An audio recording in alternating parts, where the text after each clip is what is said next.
Episode 121 तुम्हारे किए की माफी नहीं है। अब तक सोना तुरंत ही सिद्धार्थ से पलट कर पीछे देखी है तो उसके पीछे आरिश खड़ा था। आरिश की आवाज बहुत ही ज्यादा भारी और रे बैठी हुई थी, मानो ऐसा लग रहा था जैसे वह भी अभी रोया हो। तो वही सोना जैसे ही आरिश की तरफ देखती है, उसकी भी आंखें एक पल को नम हो जाती है, क्योंकि आरिश की हालत देखकर उसे समझ में आ रहा था कि इस समय आरिश की क्या कंडीशन है। आरिश के बिखरे बाल और उसके हाथों में वह बधी ही पट्टी, उसका हैंडसम सा लाल चेहरा और बेहद लाल आंखें साफ साफ बयां कर रही थी कि आरिश के इस हालत को, और आरिश के इस हालत को देखते हुए सोना का दिल डर गया था। वह अपनी जगह पर रुक चुकी थी तो वही सिद्धार्थ भी सोना को रुकता हुआ देखकर अपनी जगह पर रुक जाता है और पीछे पलटकर आरिश की तरफ देखा है। आरिश की हालत देखते हुए वह तुरंत ही अपनी नजरें फिरा लेता है, जैसे उसे आरिश की तरफ देखना मंजूर न हो। तो वही सोना अपने नम आंखों से आरिश की तरफ देखती है और फिर सिद्धार्थ से अपने हाथों को छुड़ा लेती है। सोना के हाथ छुड़ाने से सिद्धार्थ उसकी तरफ हैरानी से देखा है। अब आगे सोना अब अपनी धीमे कदमों से आरिश की तरफ बढ़ जाती है तो वही सोना को अपनी तरफ आता हुआ देखकर तो जैसे आरिश के दिल में एक अरमान जाग गए थे। वह तुरंत अपने कदमों को उसकी तरफ बढ़ा देता है, पर अगले ही पल वह देखता है कि सोना अपनी जगह पर रुक गई है। सोना की आंखों से आंसू की बूंदें उसके गालों पर चली आई थी और वह अपने आंसू भरी आंखों से आरिश की तरफ देख रही थी। सोना के चेहरे के एक्सप्रेशन बता रहे थे कि वह अपने कदम अब आगे नहीं बढ़ाएगी। सोना के चेहरे पर दर्द की कुछ लकीरें उभर आई थी। नहीं सोना, तू इतनी कमजोर नहीं हो सकती है। तुझे उनके दर्द से कोई फर्क नहीं पड़ता चाहिए। तू कैसे भूल सकती है कि इस इंसान की वजह से तेरी जिंदगी में कोई खुशियां ही नहीं बची थी, जिसने तुझे तेरे परिवार से अलग कर दिया, जिसने अपनी खुशियां के लिए जिसने तुझसे तेरी ख्वाहिश छीन ली, यहाँ तक कि इस आदमी ने तुझसे तेरे बच्चे को भी छीन लिया। तू उस इंसान को देखकर रहम खा रही है जिसने कभी तेरे ऊपर रहम नहीं खाया। भूल जा सोना कि तू कभी इस इंसान की हुआ करती थी। भूल जा सोना कि कभी तेरा अस्तित्व भी इस इंसान के साथ था। भूल जा तू अपने बीते हुए कल को, अपनी बीते हुई पहचान को। सोना अब अपनी नजरें फिराते हुए तुरंत ही अपने कदमों को पीछे खींच लेती है तो वही आरिश सोना को ऐसा करता हूँ देख आरिश है तुरंत ही अपने हाथों को आगे बढ़ाते हुए अपनी धीमी से आवाज में बोला, बटरफ्लाई प्लीज। इस नाम को सुनने के बाद सोना एक बार फिर से अपने नजर उठाकर आरिश की तरफ देखती है। सोना की आंखें धीरे धीरे लाल होने लगी थी। ऐसा लग रहा था मानो वह अपने आंसुओं को अपने आंखों में ही रोकने की कोशिश कर रही है, पर उसके जज्बात उन आंसुओं को अपने आंखों में जगह नहीं दे पा रहे थे और वह बहकर उसके गालों पर निकल आ रहे थे। ये बात आर्या को पता नहीं चलने चाहिए कि उसका मिसकैरेज हुआ है। ये शब्द आर्या का पीछा जिंदगी भर नहीं छोड़ने वाले थे। इस शब्द को सुनने के बाद तो जैसे उसके जीने की इच्छा ही खत्म हो चुकी थी।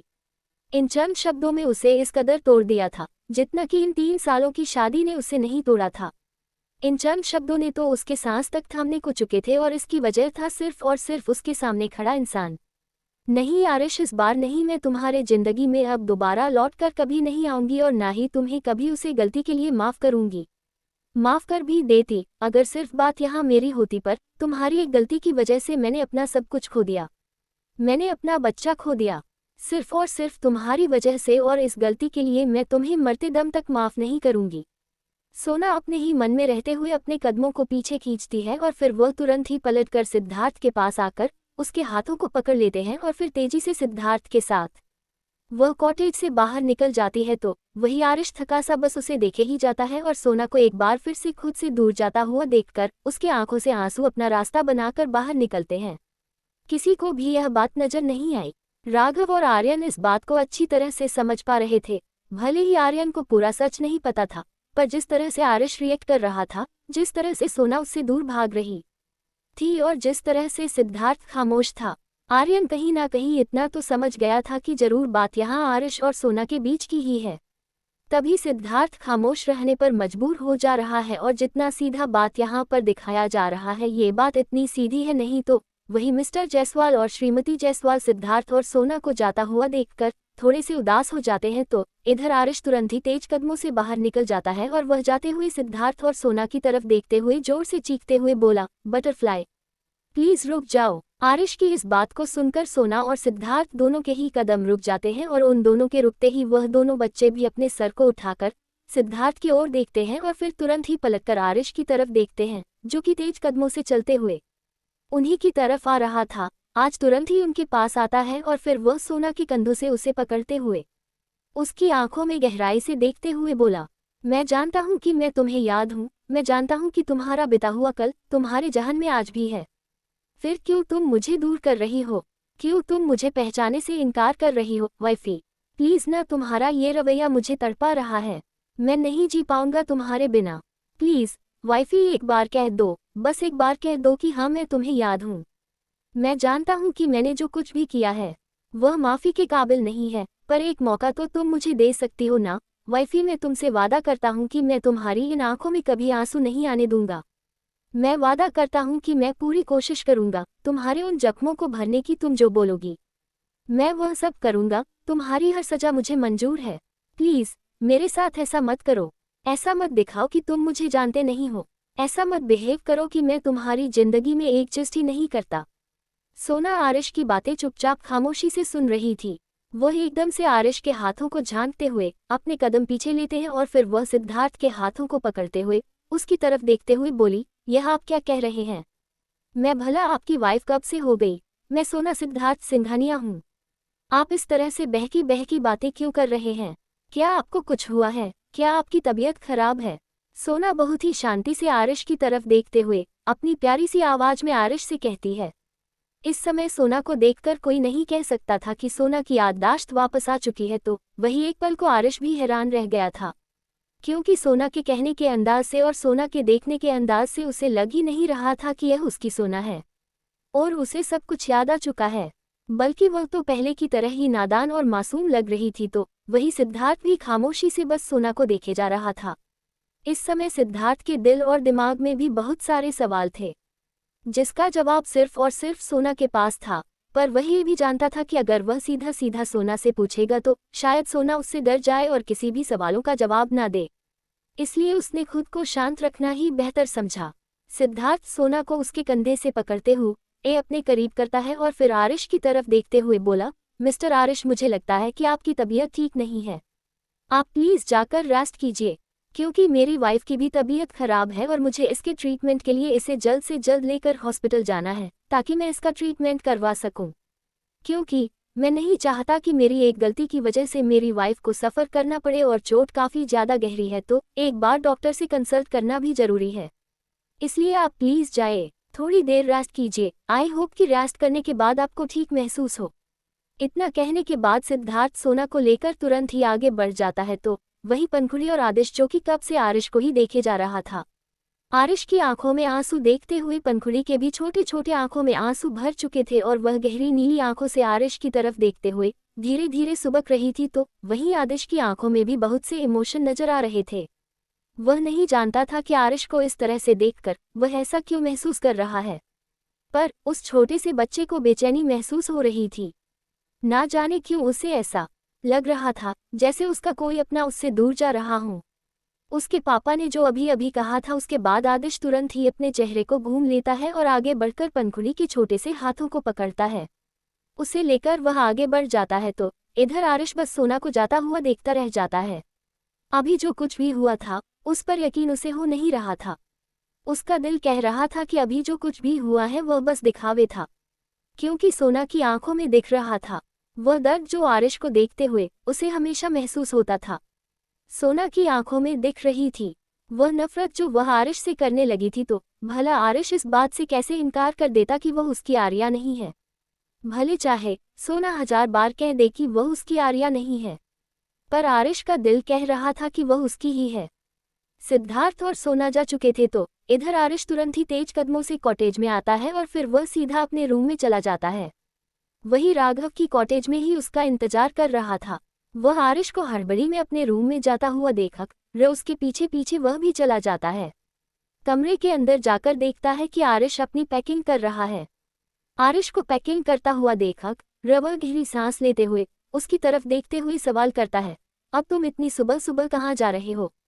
राघव के इस सवाल को सुनकर आरिश तुरंत ही अपनी नज़र उठाकर एक नज़र राघव की तरफ देखा है और फिर बिना कुछ बोल ही वापस से अपनी पैकिंग करने लगता है।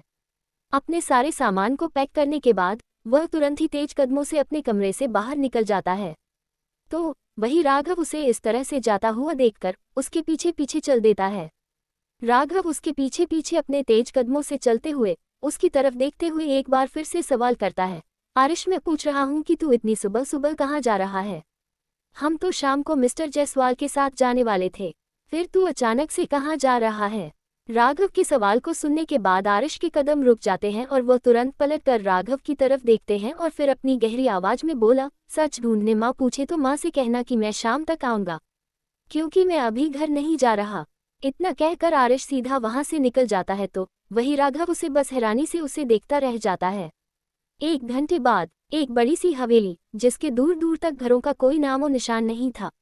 ये हवेली बहुत ही सुनसान इलाके में बनाई गई थी, पर दिखने में बहुत ही ज्यादा खूबसूरत थी। वही उसे हवेली के बाहर आरिश की कार खड़ी थी। बाहर बहुत से गार्ड उस हवेली की सुरक्षा में खड़े थे तो वही उस हवेली के एक कमरे में अंधेरे में बैठा आरिश इस समय अपने फोन पर कुछ देख रहा था। उसके चेहरे पर इस समय बहुत से अलग अलग भाव थे। एपिसोड 122 एक बार फिर धोखा।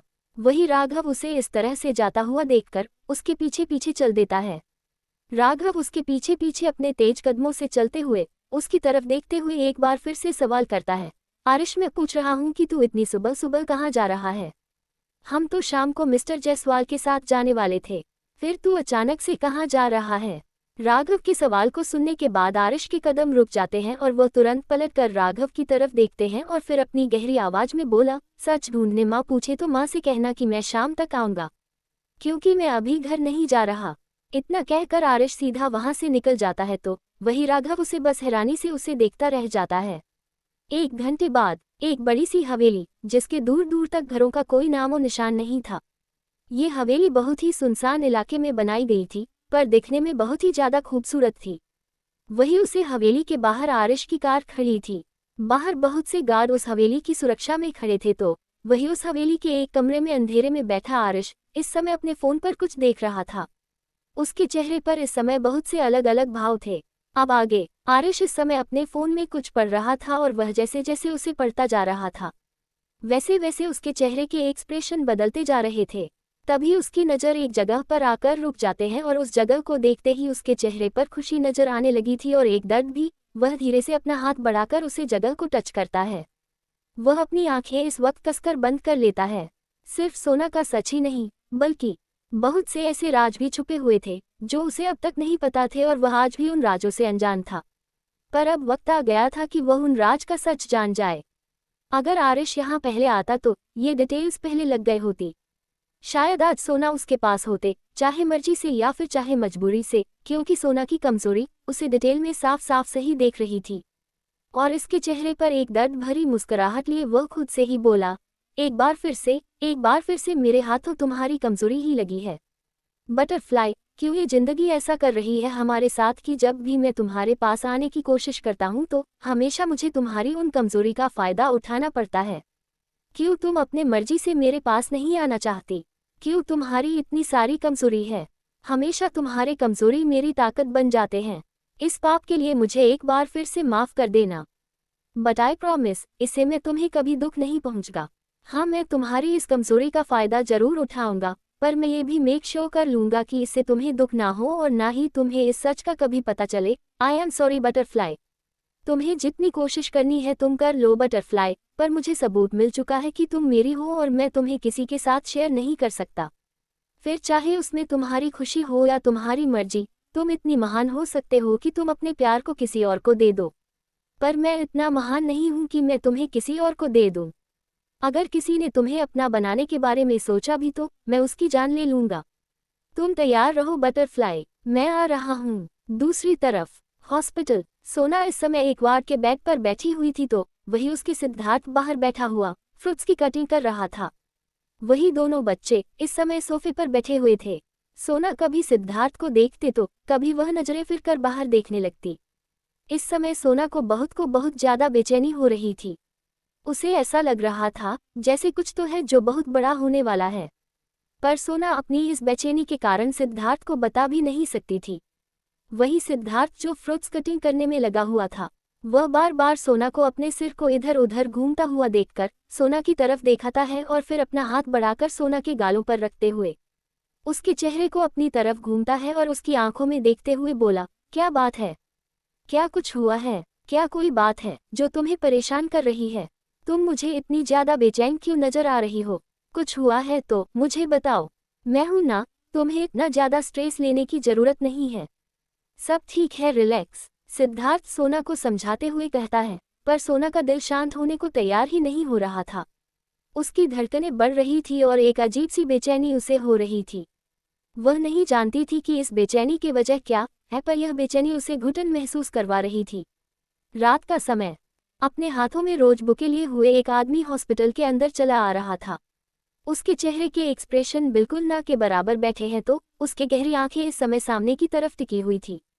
वह अपने तेज कदमों से चलते हुए एक वार्ड के पास आकर रुक जाता है और फिर वह दरवाजे की तरफ देखकर फिर गहरी सांस लेता है और अपना हाथ बढ़ाकर वह दरवाजे को खोल देता है। जैसे ही दरवाजा खुलता है, वार्ड के अंदर मौजूद सोना और सिद्धार्थ दोनों की ही नजरें दरवाजे की तरफ चली जाती है। दोनों ही अपने नजरें उठाकर देखते हैं तो दरवाजे पर खड़े इंसान को देखकर हैरान रह जाते हैं। अस्पताल के वार्ड के बाहर इस समय आरिश खड़ा था।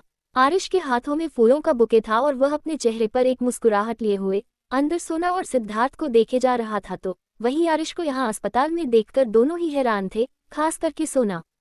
वह काफी ज्यादा हैरान थी, क्योंकि जब वह आ रही थी तब आरिश की आंखों में जो दर्द नजर आ रहा था वह अभी तो उसे नजर नहीं आ रहा था। ऊपर से आरिश उसके लिए बुके लेकर आया था। ये बात सोना को थोड़ा परेशान तो कर गई थी, पर उसने अपने चेहरे पर यह भाव आने नहीं दिया। वही आरिश उस बुके को लेकर अंदर आता है और फिर उसे सोना की तरफ हुए बोला, I am sorry Shrimati Singhania, मुझसे गलती हो गई थी और मैंने आपसे उस समय जो कुछ भी कहा था वह बस एक मिस अंडरस्टैंडिंग थी। आई होप कि आप उसे समझेंगे। आरिश के इस बात पर सोना पहले तो हैरानी से आरिश की तरफ देखती है, जहां थोड़ी देर पहले तक यह आदमी उसे अपनी जिंदगी में लौट जाने को कह रहा था। अभी वह उस बात को अपने मिसअंडरस्टैंडिंग बता रहा था।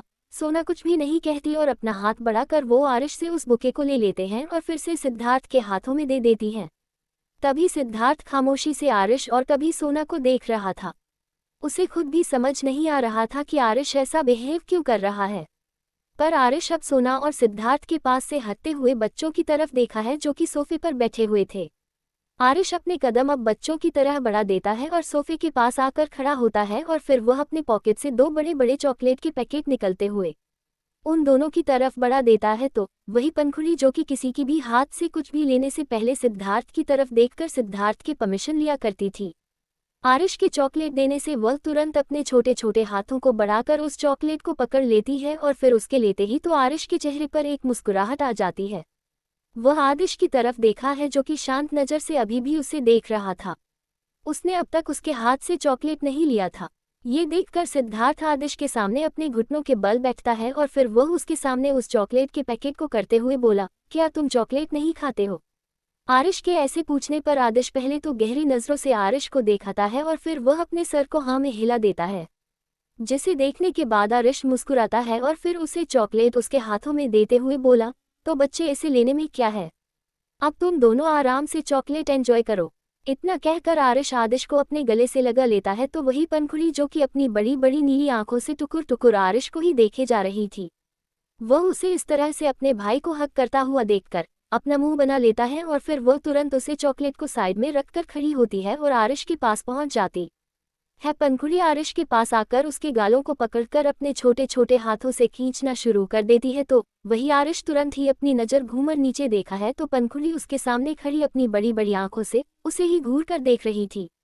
वही पंखुड़ी के ऐसे रिएक्शन पर आरिश उसके सामने घुटनों के बल बैठता है और फिर उसके छोटे से चेहरे को अपने हथेलियां में भरकर उसकी तरफ देखते हुए बोला, क्या बात है बच्चे, क्या आपको और चॉकलेट चाहिए?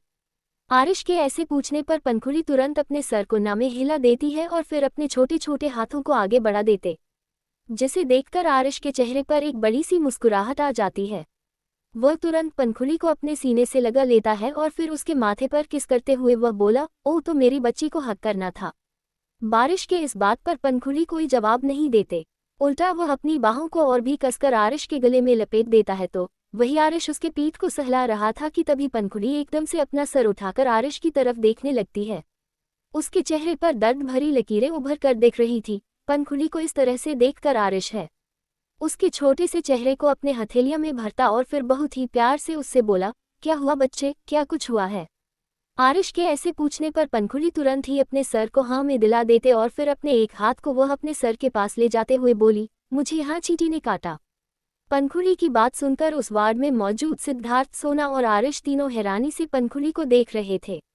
वही सोना जो कि हैरान से आरिश को ही देखे जा रही थी। आज आरिश का ऐसा बिहेवियर देखकर उसे बहुत ही अजीब महसूस हो रहा था, क्योंकि जब से उसे याद आया था तब से ही उसने आरिश की आंखों में हमेशा एक दर्द और एक पछतावा देखा था। पर आज उसे कुछ भी नजर नहीं आ रहा था। न जाने क्यों आज उसे बहुत ही ज्यादा बेचैनी हो रही थी। पर इस बेचैनी की वजह क्या थी वह ये भी नहीं जानती थी। आरिश पंखुड़ी के माथे पर किस करते हुए उसके बालों को सहलाते हुए बोला, इट्स ओके बच्चा, वह तुरंत यूं ठीक हो जाएगी। आप यहाँ पर आराम से बैठो और अपनी चॉकलेट को एंजॉय करो। अंकल को कुछ काम है तो वह आपसे बाद में मिलने आएंगे। ओके। आरिश पंखुड़ी को सोफे पर बैठा देता है और तुम्हें पंखुड़ी आरिश की तरफ देखते हुए अपने छोटे से सर को जल्दी जल्दी से हाँ में हिला देती है और फिर वह आरिश के चेहरे को अपने छोटे छोटे हाथों में पकड़ती है और आरिश के गालों पर किस कर लेते हैं, जिससे आरिश के चेहरे पर एक बड़े से मुस्कुराहट आ जाती है। उसके बाद आरिश पंखुड़ी से दूर होता है और वह अपनी नज़र घुमाकर आदिश की तरफ देखा है जो कि शांति से उससे ही देखे जा रहा था।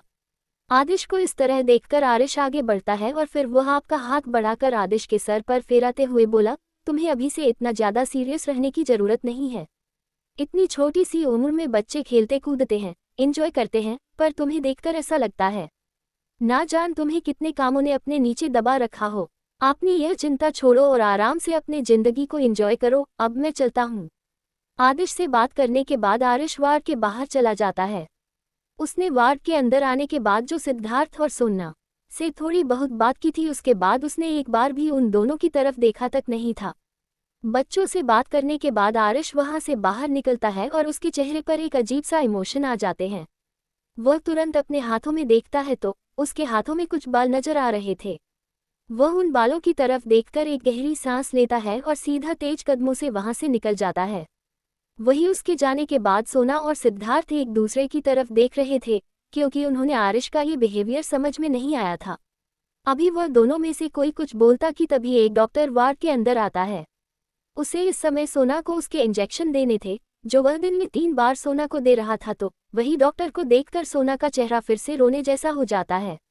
Episode 123 medical report. अब तक आदिश को इस तरह देखकर आरिश आगे बढ़ता है और फिर वह आपका हाथ बढ़ाकर आदिश के सर पर फेराते हुए बोला, तुम्हें अभी से इतना ज़्यादा सीरियस रहने की ज़रूरत नहीं है। इतनी छोटी सी उम्र में बच्चे खेलते कूदते हैं, एंजॉय करते हैं, पर तुम्हें देखकर ऐसा लगता है ना जान तुम्हें कितने कामों ने अपने नीचे दबा रखा हो। आपने यह चिंता छोड़ो और आराम से अपने ज़िंदगी को एंजॉय करो। अब मैं चलता हूँ। आदिश से बात करने के बाद आरिश वार्ड के बाहर चला जाता है। उसने वार्ड के अंदर आने के बाद जो सिद्धार्थ और सोना से थोड़ी बहुत बात की थी उसके बाद उसने एक बार भी उन दोनों की तरफ देखा तक नहीं था। बच्चों से बात करने के बाद आरिश वहां से बाहर निकलता है और उसके चेहरे पर एक अजीब सा इमोशन आ जाते हैं। वह तुरंत अपने हाथों में देखता है तो उसके हाथों में कुछ बाल नजर आ रहे थे। वह उन बालों की तरफ देखकर एक गहरी सांस लेता है और सीधा तेज कदमों से वहां से निकल जाता है। वही उसके जाने के बाद सोना और सिद्धार्थ एक दूसरे की तरफ देख रहे थे, क्योंकि उन्होंने आरिश का ये बिहेवियर समझ में नहीं आया था। अभी वह दोनों में से कोई कुछ बोलता कि तभी एक डॉक्टर वार्ड के अंदर आता है। उसे इस समय सोना को उसके इंजेक्शन देने थे जो वह दिन में 3 बार सोना को दे रहा था, तो वही डॉक्टर को देखकर सोना का चेहरा फिर से रोने जैसा हो जाता है। अब आगे वह सिद्धार्थ की तरफ देखते हुए अपने सिर को नामे हिलने लगती है। वही सिद्धार्थ सोना के हरकत को देखकर गहरी सांस लेता है और फिर वह उसे डॉक्टर की तरफ देखते हुए बिना कुछ कहे वहां से हट जाता है ताकि डॉक्टर आराम से इंजेक्शन दे सके। पर सोना जैसे ही सिद्धार्थ को वहां से हटते हुए देखते हैं उसकी आंखों में आंसू भर आते हैं और फिर वह तुरंत ही अपने हाथ पैर को संभालते हुए उस डॉक्टर की तरफ घूमते हुए नजरों से देखते हुए बोली, हमें ये इंजेक्शन नहीं लेना, आप जाओ यहाँ से, मैं बिल्कुल ठीक हूँ। सोना की बात सुनकर वह डॉक्टर हैरानी से सोना की तरफ देखती है और फिर वह तुरंत सिद्धार्थ की तरफ देखने लगती है, क्योंकि वह जानती थी कि सोना इंजेक्शन लेने के समय इतनी ही ड्रामा करती है। इसलिए वह सोना से बिना कुछ भी कहे सीधा सिद्धार्थ की तरफ देखती है। वही सिद्धार्थ डॉक्टर को समझते हुए आगे बढ़कर सोना के पास आता है और फिर वह सोना के बगल में बैठते हुए उसके छोटे छोटे हाथों को थामता है और उसके छोटे से चेहरे की तरफ देखते हुए बोला, बच्चे ज़्यादा दर्द नहीं होगा। इस इंजेक्शन से तुम जल्दी जल्दी रिकवर करोगी और तुम्हें पेन भी काम होगा। तुम नहीं चाहती हो कि तुम्हें दर्द हो तो तुम्हें इंजेक्शन लेनी होगी। चलो अब अच्छे बच्चे की तरह ले लो, मैं हूं ना यहाँ पर, तुम्हें कुछ नहीं होगा, ओके। उद्धरण चिन्ह। इतना कहकर सिद्धार्थ उसके चेहरे को अपने हाथ में भर लेता है और फिर वह डॉक्टर की तरफ देखकर इशारे से उसे सोना को इंजेक्शन देने को कहता है। तो वही सोना अपने आंखों से सिद्धार्थ की तरफ देखते हुए धीमी मसी आवाज में बोली, आप बहुत बुरे हो, आप जबरदस्त मुझको इंजेक्शन लगवाते हो, मैं आपसे बात नहीं करूंगी। इतना कहकर सोना अपना मुंह फुलाकर दूसरी तरह अपना चेहरा घूम लेते हैं। वही सिद्धार्थ सोना के इस बात को सुनकर बस गहरी सांस छोड़कर शांत हो जाता है, क्योंकि इस समय वह सोना को जितना ज्यादा पावर देगा, सोना उतना ही ज्यादा जिद करेगी और यह कोई इज्जत करने वाली चीज नहीं थी जो वह करती और सिद्धार्थ मान जाता। जब बात सोना की हेल्थ पर आती थी तो सिद्धार्थ किसी की नहीं सुनने वाला था, फिर चाहे वह सोना ही क्यों ना हो। अगर डॉक्टर इंजेक्शन जैसे ही सोना के हाथों में इंजेक्ट करते हैं, सोना तेजी से चीख पड़ती है तो वही दर्द होने के कारण अपनी आंखें कसकर बंद कर लेती है। डॉक्टर सोना को इंजेक्शन देने के बाद वहां से चली जाती है, जिसके बाद से सिद्धार्थ तुरंत सोना को उठाकर अपने गोद में बिठा लेता है। फिर उसके छोटे से चेहरे को तरफ देखने लगता है जो कि रोते हुए उसे शिकायत कर रहे थे। सिद्धार्थ उसके सारे शिकायत सुनते हुए उसे प्यार से शांत करने की कोशिश कर रहा था। उसे डॉक्टर के जाने के कुछ आधे घंटे बाद आर्यन वार्ड के अंदर इंटर करता है। वह जैसे ही वार्ड के अंदर इंटर करते ही उसकी आंखें हैरानी से बड़ी बड़ी हो जाती है। उसके सामने सोना सिद्धार्थ की गोद में बैठे हुए जोर जोर से रो रही थी और वह सिद्धार्थ को बात बात पर अपने बड़े बड़े नाखूनों से खरोचे जा रही थी तो कभी अपने दांतों से सिद्धार्थ को काट रही थी। वही सिद्धार्थ उसे शांत करने में लगा हुआ था। उसे कोई फर्क नहीं पड़ रहा था कि सोना उसके साथ क्या कर रही है। उसे अगर किसी चीज से मतलब था तो वह था सोना को शांत करवाना। आर्यन बिना उन दोनों की तरफ ज्यादा ध्यान दिए हुए वार्ड के अंदर आता है और फिर बच्चों के पास चला जाता है। उसके हाथ में एक पेपर बैग था। वह उस पेपर बैग को लेकर सोफे के पास आता है और फिर उसमें से खाने को प्लेट में निकालकर आदिश और पंखुड़ी के सामने रख देता है। आदिश और पंखुड़ी जो कि आवाज की वजह से ही अपने सामने खाने की प्लेट को देखते हैं और फिर सामने खड़ी आर्यन की तरफ देखते हैं और फिर वह दोनों ही अपने खाने की प्लेट को उठाकर अपनी गोद में रख लेते हैं। हालांकि पंखुड़ी के गोद से प्लेट बड़ी थी, पर फिर भी उसने खाने के प्लेट को अपने छोटे से गोद में रख लिया था। इसे देखकर आर्यन के चेहरे पर एक मुस्कुराहट आ जाती है। ये छोटी सी बच्ची ऐसी थी कि इसे देखने के बाद कोई भी अपने चेहरे की मुस्कुराहट छुपा ही नहीं सकता था। इसे देखने भर से किसी का भी दिल खुश हो जाता था। अब आर्यन उसके सामने अपने घुटनों के बल बैठता है और फिर पंखुड़ी की गोद से उसकी प्लेट को उठाते हुए उसके छोटे से चेहरे की तरफ देखते हुए बोला, माय लिटिल बेबी, आपको इतनी परेशानी उठाने की जरूरत नहीं है, मैं हूं ना, मैं आपको खिला दूं। आर्यन जैसे ही आपने बात कहता है, पंखुड़ी तुरंत से अपनी प्लेट को उसकी तरफ खिसका देती है, जिसे देखकर आर्यन जोर से हंस पड़ता है, पर फिर वह उसके बगल में सोफे पर बैठता है और प्लेट के खाने को खोलता है जो कि पूरी तरह से पैक था। प्लेट में आदिश और पंखुड़ी के फेवरेट खाने थे, बटर नान, मशरूम और कढ़ाई पनीर। ये दोनों ही बच्चों का फेवरेट खाना था, इसलिए आर्यन यही खाना पैक करवा कर लेकर आया था। प्लेट में खाना खोलता है और फिर वह पंखुड़ी की तरफ देखता है, जो कि अपनी चमकती आंखों से उसे प्लेट को ही देख रही थी। आर्यन मुस्कुराते हुए खाने का छोटा सा निवाला बनाकर उसे पंखुड़ी के मुंह की तरफ बढ़ा देता है। वही पंखुड़ी तुरंत मुंह को खोलकर खाना खाने लगती है। बेड पर बैठी सोना के नाक में जैसे ही खाने की खुशबू जाती है, वह तुरंत ही अपना रोना बंद करके अपने होठों को दबाते हुए सोफे की तरफ देखने लगती है और अपने बच्चों को खाना खाता हुआ देखकर सोना सिद्धार्थ की तरफ देखने लगते हैं। सिद्धार्थ अच्छी तरह से समझ गया था सोना क्या कहना चाहती है, पर वह तुरंत ही सोना की तरफ देखते हुए अपनी आंखें दिखाता है और फिर बोला, तो तुम जानते हो ना, इस समय तुम्हें उस तरह के खाना नहीं खाना है, तुम्हें सिंपल खाना खाने के लिए कहा गया है। इसलिए जब तक तुम ठीक नहीं हो जाती, तुम्हें उस तरह का खाना नहीं मिलेंगे। अगर तुम्हें इस तरह के खाना खाने हैं तो तुम्हें जल्दी जल्दी से ठीक होना होगा और उसके लिए तुम्हें रोज मेडिसिन और इंजेक्शन लेनी होगी। अगर तुम ऐसा करती हो तो फिर मैं तुम्हें 2 दिन बाद जरूर ऐसा खाना खिलाऊंगा, ठीक है। सिद्धार्थ की बात सुनकर तो अब सोना अपना मुंह बनाकर और अपनी आंखें छोटी छोटी करके सिद्धार्थ को घूरने लगती है, पर सिद्धार्थ को कोई फर्क नहीं पड़ रहा था। वह जानता था कि सोना ऐसे ही करती है।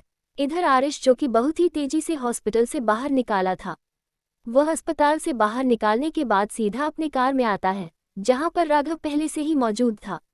वह अपने हाथों में मौजूद छोटे छोटे 2-3 बालों को राघव के हाथों में देता है और फिर उसकी तरफ घूरकर देखते हुए बोला, मुझे कल तक इसकी रिपोर्ट मिल जानी चाहिए। अब बस बहुत हो गया ये खेल। वही राघव आरिश की बातें सुनकर अपने हाथों में उन बालों को देखा है और फिर वह आरिश की तरफ देखते हुए बोला, तुम्हें लगता है कि तुम जो कर रहे हो वह सही है, क्योंकि अगर तुम ये कर रहे हो तो इस बात को ध्यान रखना कि यह बात किसी को पता ना चले, क्योंकि अगर इस बात की जरा से भी भनक सोना को लगी तो वह तो तुम्हें आइंदा अपने बच्चों के आसपास भी नहीं आने देगी। कहीं ऐसा ना हो कि तुम इस वजह से हमेशा हमेशा के लिए उनसे दूर हो जाओ।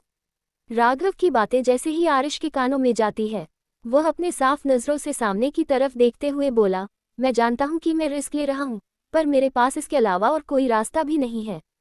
मैं जानना चाहता हूं कि आखिर वह बच्चे कौन हैं, उनकी असली पहचान क्या है। क्यों मुझे उन बच्चों को देखने के बाद ऐसा लगता है जैसे वह बच्चे मेरे अंश हैं, पर यह बात साबित करने के लिए मुझे ये करना होगा। तुम बस अपना काम करो। इतना कहकर आरिश अपने कार में बैठ जाता है। उसके बैठते ही कार वहां से निकल जाती है। वही आरिश को जाता हुआ देखकर राघव गहरी सांस लेता है और फिर वह वापस से अस्पताल के अंदर आता है। एपिसोड 124। क्या है रिपोर्ट में। अब तक राघव आरिश की बातें सुनकर अपने हाथों में उन बालों को देखा है और फिर वह आरिश की तरफ देखते हुए बोला, तुम्हें लगता है कि तुम जो कर रहे हो वह सही है, क्योंकि अगर तुम ये कर रहे हो तो इस बात को ध्यान रखना कि यह बात किसी को पता ना चले, क्योंकि अगर इस बात की जरा से भी भनक सोना को लगी तो वह तो तुम्हें आइंदा अपने बच्चों के आसपास भी नहीं आने देगी। कहीं ऐसा ना हो कि तुम इस वजह से हमेशा हमेशा के लिए उनसे दूर हो जाओ।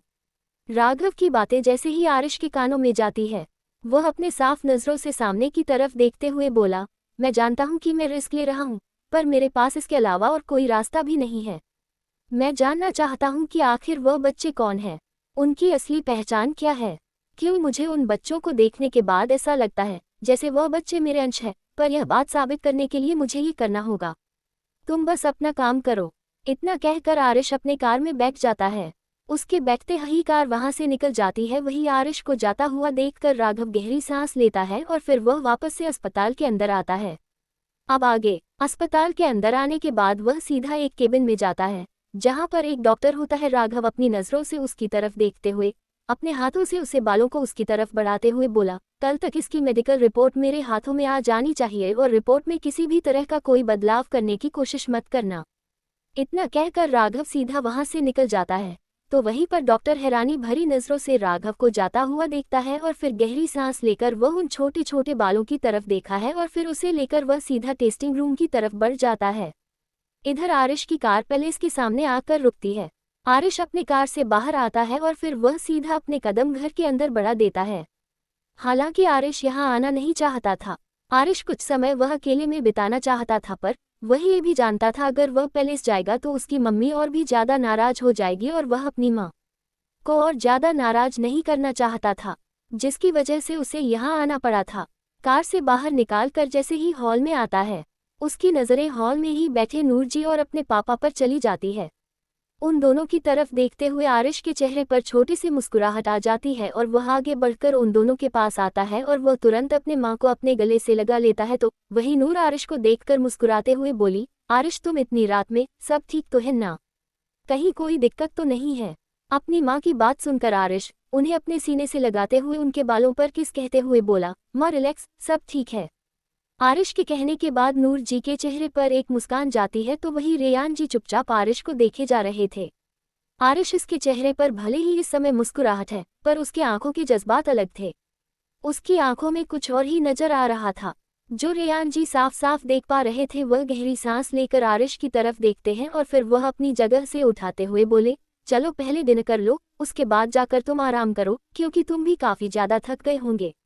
सुबह उठकर आराम से अपनी माँ से बात कर लेना। इतना कहकर वह डाइनिंग एरिया की तरफ बढ़ जाता है। तो वही नूर जी तुरंत अपने सिर को घुमाकर उन्हें देखते हैं, पर कोई फायदा नहीं।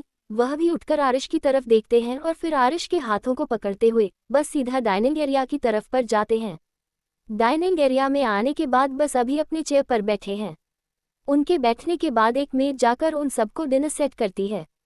उसके बाद वह वहां से साइड हो जाती है, जिसके बाद आरिश, रेयान और नूर तीनों ही अपना अपना डिनर करने लगते हैं। थोड़ी देर बाद सभी अपने अपने चेयर से उठकर वापस से हॉल में आते हैं, पर रेयान जी तुरंत आरिश और अपनी बीवी की तरफ देखते हुए बोले, अब आप लोगों को आराम करने की जरूरत है, जो भी बातें हैं सुबह हो सकती हैं। आप चलाए अपने कमरे में जाए। अपने पति की बात सुनकर नूर जी की भाव सिकुड़ चुके थे, पर वह कुछ भी नहीं कहती है और अपना मुंह बनाकर आरिश की तरफ देखती है और उसके बाद वह इसके सर पर प्यार से हाथ फिराते हुए आरिश के माथे पर किस करती है। फिर उसकी तरफ देखते हुए बोली, जाओ बच्चे आराम करो, हम सुबह बातें करते हैं। आरिश एक नज़र अपने पापा की तरफ देखा है और फिर वह अपने सर को हाँ में हिलाते हुए सीधा अपने कमरे की तरफ चला जाता है तो वहीं नूर जी घूरती हुई नज़रों से रेयान की तरफ देखते हुए बोली, आपकी दिक्कत क्या है? वह अभी अभी तो आया ही था। वह कुछ कहना चाहता था, पर आपकी वजह से वह कुछ नहीं कहा पाया। आप बहुत ज्यादा बुरे हैं। इतना कहकर वह भी गुस्से से अपना पैर पटकते हुए सीधा अपने कमरे की तरफ चली जाती है तो वहीं रेयान एक गहरी सांस लेकर एक नज़र उन्हें अपने कमरे की तरफ जाते हुआ देखते हैं और फिर एक नज़र में आरिश की कमरे की तरफ देखते हुए खुद से ही बोल, ना जाने क्यों पर आज उसकी आंखों में जो नज़र आ रहा है वह आज से पहले कभी हमने उसकी आंखों में नहीं देखा था। वह तड़प उसे अंदर ही अंदर खाए जा रही है। शायद वही दर्द उसे मुस्कुराने पर मजबूर कर रहा है, ताकि आपको इस बात का एहसास ना हो। उसे इस समय किसी के साथ की नहीं बल्कि अकेलेपन की जरूरत है। उसे शांति की जरूरत है। रेयान आरिश के कमरे की तरफ देखते हुए एक गहरी सांस लेते हैं, उसके बाद वह भी अपने कमरे की तरफ बढ़ जाते हैं। अगली सुबह आरिश ऑफिस जाने के लिए तैयार हो चुका था। वो फोन पर बात करते हुए सीढ़ियों से नीचे आ रहा था। इस समय उसके चेहरे पर कोई एक्सप्रेशन नहीं था। तैयार होने के बाद सीधा हॉस्पिटल जाओ और रिपोर्ट लेकर ऑफिस पहुंचो। आरिश अपनी बात कहकर तुरंत कॉल डिस्कनेक्ट कर देता है। उसके बाद वो हॉल में आता है। उसकी नज़र अपनी माँ पर जाती है। वो उनकी तरफ देख उन्हें बाय बोलते हुए सीधा पैलेस से बाहर निकल जाता है। नूर आरिश को रोकने की कोशिश भी करती है, पर तब तक आरिश जा चुका था। आरिश अपने कंपनी में अपने केबिन में बैठा हुआ था। इस समय उसकी नज़रें अपने सामने लगे बड़े से आर्या की तस्वीर पर टिकी हुई थी कि तभी उसके केबिन का डोर नॉक नॉक होता है। केबिन के डोर लॉक होने की आवाज़ से वह तुरंत ही अपनी भी नज़र उठाकर उस तरफ देखते हैं और फिर अंदर आने की परमिशन दे देता है। परमिशन मिलते ही राघव केबिन के अंदर आता है। इस समय उसके हाथों में एक फाइल थी। वह उस फाइल को आरिश की तरफ बढ़ा देता है तो वही आरिश उस फाइल को देखाता है और फिर राघव की तरफ देखा है। राघव गहरी सांस लेते हुए बोला, ये वही रिपोर्ट है जिसके कल चेकअप हुआ था। राघव की बात सुनकर आरिश की आंखों में एक अलग सी चमक आ जाती है और वह राघव की तरफ देखते हुए बोला, तो क्या तुमने पढ़ा है इस रिपोर्ट को? आरिश के ऐसा पूछने पर राघव तुरंत ही अपने सिर को ना में हिला देता है, जिसे देखने के बाद आरिश अपने सिर को हाँ में हिला देता है और फिर वह तुरंत ही उसे फाइल को खोलता है। फाइल खोलते ही उसके सामने मेडिकल रिपोर्ट थे। आरिश उसे पढ़ना शुरू कर देता है। जैसे जैसे वह मेडिकल रिपोर्ट्स पढ़ने जा रहा था, उसके यहाँ चेहरे के एक्सप्रेशन बदलते हैं जा रहे थे। वही उसके चेहरे पर भी बार बार अलग अलग भाव आ रहे थे, पर एक जगह जाकर उसकी नज़र जम सी जाती है और उसके हाथों से फाइल छूकर सीधा फर्श पर जा गिरते हैं तो वहीं आरिश की आंखों में आंसू भर आए थे। वह अभी विश्वास के साथ उस फाइल को देखे जा रहा था तो वही राघव आरिश का ऐसा रिएक्शन देखकर बुरी तरह से चौंक गया था। वह तुरंत ही उस नीचे गिरे हुए फाइल को अपने हाथों में उठता है और वह भी मेडिकल रिपोर्ट को पढ़ाना शुरू कर देता है। थोड़ी देर पहले तक जो रिएक्शन आरिश का था, वह कुछ देर बाद राघव का हुआ था। वह भी हैरानी भरी नज़रों से आरिश की तरफ देख रहा था।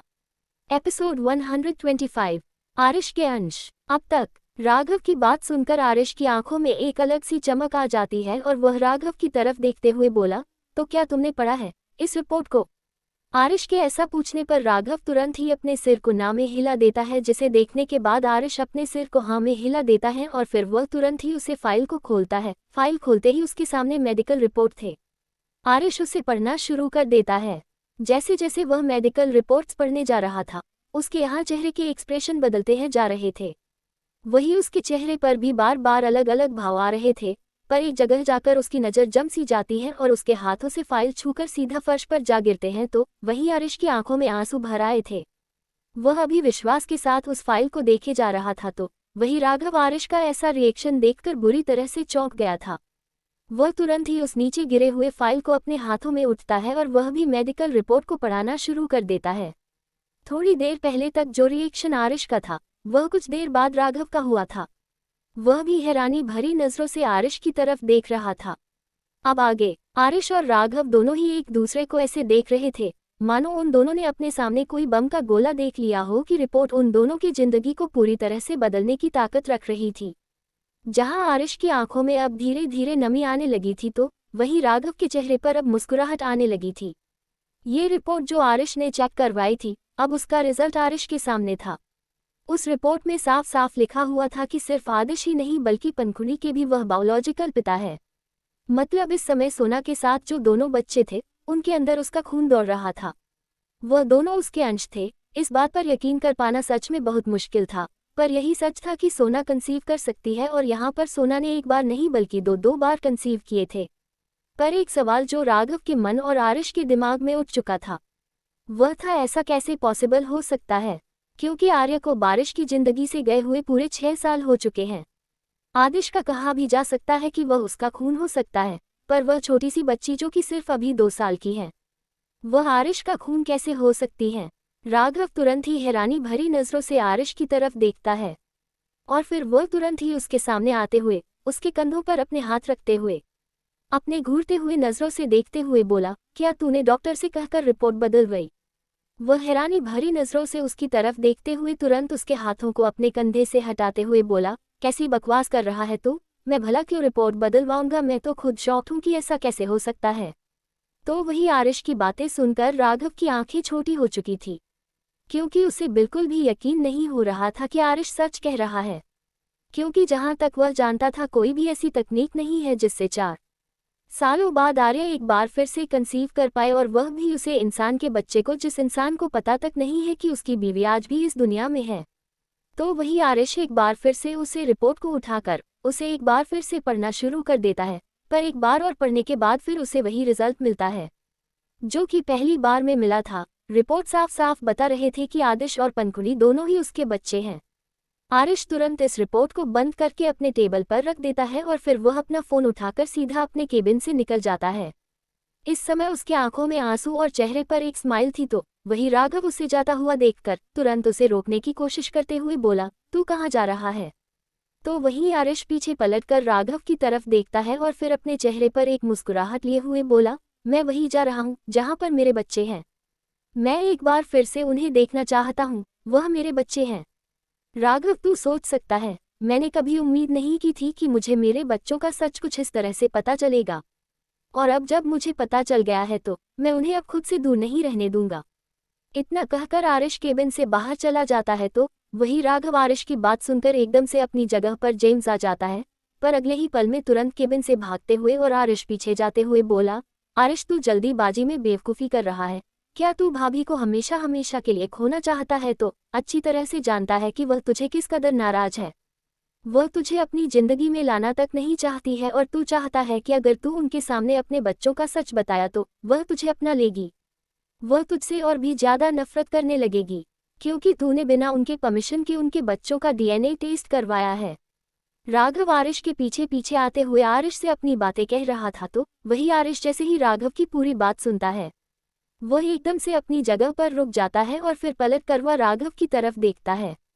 वही आरिश को रुकता हुआ देखकर राघव राहत सांस लेता है, और फिर वह आरिश के सामने आकर खड़ा होता है और फिर उसकी तरफ देखते हुए अपनी धीमी से आवाज में बोला, तू एक बार फिर से जल्दीबाजी कर रहा है। अरिस्टो अच्छी तरह से जानता है कि इस समय भाभी तुझे देखना भी पसंद नहीं करेंगे, फिर भी तू उनके सामने जाकर यह कहेगा कि उनके पास जो दोनों बच्चे हैं वह तेरे हैं, और तुझे लगता है कि भाभी तुझे तेरे बच्चे लौटा देंगी।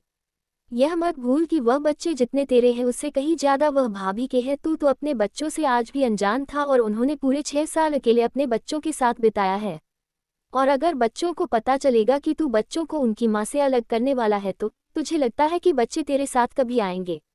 अगर तुझे बच्चे चाहिए तो तुझे पहले भाभी को मनाना होगा, तुझे उनसे माफ़ी मांगनी होगी, तुझे उन्हें यकीन दिलाना होगा तू उनके लिए कुछ भी करने को तैयार है, तो उन्हें खुश रखेगा।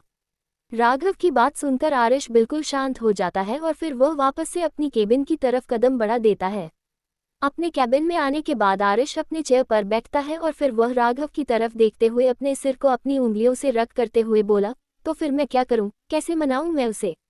मैं चाहे बार बार माफ़ी मांग लूं, मैं उससे नहीं मान सकता। मैं ये भी जानता हूं कि मैंने जो कुछ भी किया है वह माफ़ी के काबिल नहीं है। अब तू ही बता, कैसे मनाऊं मैं उससे, कैसे उसे यकीन दिलाऊं, कैसे उसे अपने पास लाऊं, तू ही कुछ बता, क्या करूं मैं, आखिर कैसे उसे यकीन दिलाऊं। आरिश की बातें सुनकर राघव कुछ पल खामोशी से आरिश की तरफ देखता रहता है और फिर वह अपने शांत आवाज में बोला, तुझे क्या लगता है, क्या सच में भाभी को सब कुछ याद आ चुका है? राघव के सवाल पर आरिश कुछ पल खामोशी से राघव को देखा है और फिर वह अपने सिर को हाँ में हिलाते हुए बोला, हाँ मैंने देखा है। उसकी आंखों में वह गुस्सा, वह नाराजगी, वह नफरत जो साबित करती है कि उसे मैं याद हूँ, उसे मेरी पुरानी यादें, वह पुराने जख्म, वह पुराने दर्द सब याद है। अभी आरिश कह ही रहा था कि तभी राघव अपने चेयर से उठाते हुए उसकी तरफ देखते हुए बोला, जब तू इतना श्योर है कि भाभी तुझे कभी माफ नहीं करेगी तो तू कोशिश ही क्यों कर रहा है? और अगर तुझे भाभी को फिर भी मानना है तो खुद ही सोच ले, क्योंकि मेरे पास तो कोई आइडिया नहीं है। अगर आएगा तो मैं तुझे बता दूंगा, फिलहाल मुझे बहुत से काम है। इतना कहकर राघव सीधा भागता हुआ केबिन से बाहर चला जाता है तो वही आरिश कुछ पल को तो हैरान होता है, क्योंकि राघव जिस तरह से उससे पूछ रहा था उसे लगा था कि राघव उसकी मदद करेगा, पर यहाँ वह जानने के बाद उल्टा उसे ही गलत ठहराकर भाग चुका था। दूसरी तरफ इस समय अस्पताल में सोना का चेकअप हो रहा था। उसकी ड्रेसिंग हो रही थी। उसके सर में जो चोट आए थे वह काफी हद तक ठीक होने लगी थी और सोना के डिस्चार्ज की पेपर भी तैयार हो चुके थे। सोना को कल डिस्चार्ज मिलने वाला था, पर आज उसे अस्पताल में ही रहना था, तो वही आदिश इस समय वार्ड में नहीं था और पंखुड़ी इस समय वार्ड में ही सोफे पर बैठे हुए टुकुर टुकुर अपनी आंखों से अपने मां की तरफ देख रही थी। केबिन के दरवाजे से थोड़ा हटकर अपने हाथों को बांधे हुए खड़ा था और वह सामने बेड की तरफ देख रहा था। डॉक्टर सोना की ड्रेसिंग करते हैं और फिर वो वहां से जाते हुए सिद्धार्थ से कुछ कहती है, जिसके जवाब में सिद्धार्थ बस अपने पलक झुका देता है। जिसके बाद डॉक्टर वहां से चली जाती है। डॉक्टर के चले जाने के बाद सिद्धार्थ आता है और फिर सोना के बगल में ही बेड पर बैठता है और उसकी तरफ देखते हुए अपनी धीमी सी आवाज में उससे बोला, अब कैसा फील कर रही हूँ? क्या अभी भी तुम्हें पेन हो रहा है? सिद्धार्थ के सवाल पर सोना खामोशी से बस अपने सर को ना में हिला देते हैं। जिसके बाद सिद्धांत अपने सर को हिलाता है और फिर सोना को बेड पर लेटे हुए उसके सर पर प्यार से अपने हाथों को फिरते में बोला, वाइफी थोड़ी देर तुम आराम करो, मैं बस अभी आया, ठीक है? इतना कहकर सिद्धार्थ तुरंत ही अपनी जगह से उठ जाता है और फिर वह बाहर अपने कदम बढ़ा देता है तो वही सोना बस सिद्धार्थ को ज्यादा हुआ देखते रहते हैं। आप सिद्धार्थ जैसे ही वोट से बाहर जाता है, सोना अपने दरवाजे की तरफ से फिरकर वह विंडो से बाहर देखने लगते हैं। बाहर के मौसम को देखते हुए धीरे धीरे उसकी आंखों में आंसू भरने लगते हैं। इस समय बाहर का मौसम बहुत ही अच्छा था।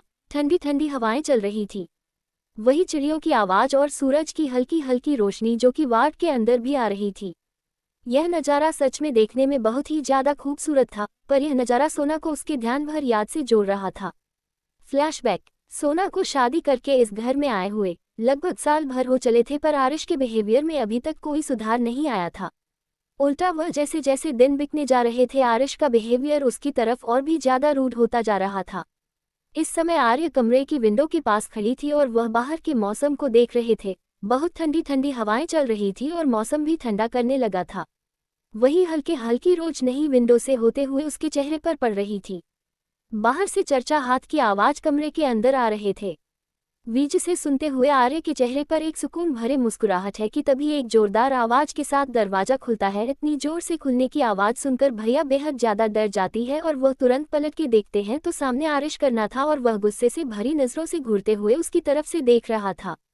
आज इसको इस तरह से खुद बोलता हुआ देखकर आर्य काफी हद तक डर चुकी थी और उनकी तरफ देखते हुए तुरंत अपने सर के नीचे झुकाकर खड़ी हो जाती है तो वही अदिसम धीमी कदमों से चलते हुए करने के अंदर आता है और फिर वह आर्य के पास आकर उसके बड़ों को पकड़ते हुए उसे बिल्कुल अपने सामने करता है।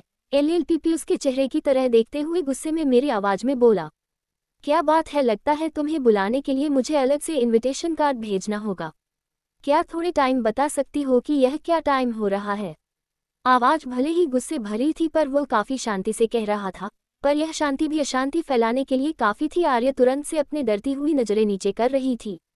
उसने उठाकर आरिश की तरफ देखते हैं और फिर वह तुरंत ही वॉल वॉच की तरफ देखती है, जिस पर 8 बज चुके थे। टाइम की तरफ देखते हुए वह वापस से आरिश की तरफ देखते हैं और अपनी नजर फिर से झुकते हुए वह अपने धीमी से आवाज में बोला, अभी 8 बजे हैं आर्य। इतना कहना था कि आज अपनी पकड़ और भी ज्यादा उसकी बाहों पर मजबूत करते हुए उसके चेहरे को अपने चेहरे के करीब करता है और एक हाथ से उसके चेहरे को पकड़कर उसके गालों को बेहद तेजी से दबाते हुए उसकी आंखों में घूरते हुए बोला। एपिसोड 126 सवाल जवाब। अब तक धीमी कदमों से चलते हुए करने के अंदर आता है और फिर वह आर्य के पास आकर उसके बड़ों को पकड़ते हुए उसे बिल्कुल अपने सामने करता है। एलएलपीपी उसके चेहरे की तरह देखते हुए गुस्से में मेरी आवाज में बोला, क्या बात है, लगता है तुम्हें बुलाने के लिए मुझे अलग से इनविटेशन कार्ड भेजना होगा। क्या थोड़े टाइम बता सकती हो कि यह क्या टाइम हो रहा है। आवाज भले ही गुस्से भरी थी पर वो काफी शांति से कह रहा था, पर यह शांति भी अशांति फैलाने के लिए काफी थी। आर्य तुरंत से अपने डरती हुई नजरें नीचे कर रही थी। उसने उठाकर आरिश की तरफ देखते हैं और फिर वह तुरंत ही वॉल वॉच की तरफ देखती है जिस पर 8 बज चुके थे। टाइम की तरफ देखते हुए वह वापस से आरिश की तरफ देखते हैं और अपनी नज़र फिर से झुकते हुए वह अपने धीमी से आवाज में बोला, अभी 8 बजे हैं आर्य। इतना कहना था कि आज अपनी पकड़ और भी ज्यादा उसकी बाहों पर मजबूत करते हुए उसके चेहरे को अपने चेहरे के करीब करता है और एक हाथ से उसके चेहरे को पकड़कर उसके गालों को बेहद तेजी से दबाते हुए उसकी आंखों में घूरते हुए बोला, अब आगे। पर उन्होंने कहा कि वह खुद अकेले सारा काम कर लेगी, इसलिए मैं वापस अपने कमरे में चली गई थी। आरिश अभी अपनी बात कह ही रही थी कि तभी आरिश अपने हाथों में ग्लास पड़े हुए आरिश के सामने चला आता है। उसके हाथों में जो ग्लास था उसके अंदर गर्म दूध था जिसकी भाप आर्य के चेहरे पर पड़ रही थी और वह उसे आर्य के सामने करते हुए बोला, इसे पियो अभी। आरिश कह रहा था कि तभी आर्य अपने सिर को जल्दी से नामे हिलाते हुए तुरंत ही बाहर खड़ी कई की तरफ अपने आंसू भरी नजरों से देखते हुए अपने कांपते हुए आवाज में बोले, आप उनसे पूछो ना, उन्होंने कहा था ना मुझे कमरे में जाने के लिए। मेरी इसमें कोई गलती नहीं है, आप प्लीज उनसे पूछो ना। आरिश बार बार आरिश को कई की तरह इशारा करते हुए कहा। काकी से भी सवाल करने को कह रही थी तो वही आरिश बिना आरिश की एक भी बात सुने हुए उसके हाथों में वह ग्लास पकड़ते हुए उसकी तरफ में गहरी नजरों से देखते हुए बोला, इसे पियो। आरिश की बात को सुनकर अब आर्या का रोना छूट चुका था। वह जोर जोर से रोना शुरू कर चुकी थी तो वही किचन के बाहर खड़ी काकी बेबसी से बस आरिश और आर्या की तरफ ही देख रही थी। वह तब तक कुछ नहीं कह सकते थे जब तक आरिश उसे बोलने की परमिशन नहीं दे देता है, और वह ये भी जानती थी कि आरिश उसे कभी भी बोलने की परमिशन नहीं देगा। इधर आर्या गर्म दूध नहीं पीना चाहती थी।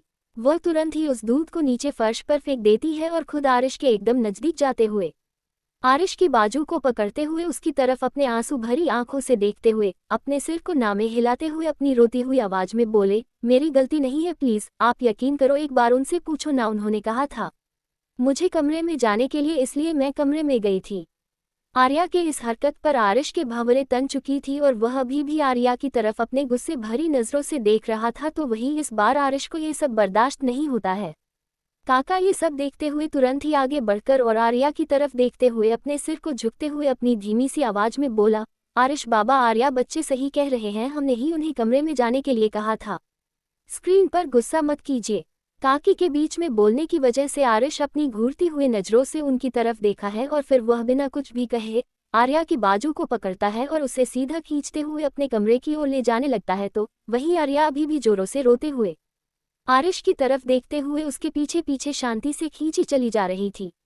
वह एक बार भी आरिश को रोकने की कोशिश नहीं करती है तो वहीं आरिश उसे खींचकर अपने कमरे में लाता है और वह सीधा उसे बेड पर धक्का दे देता है।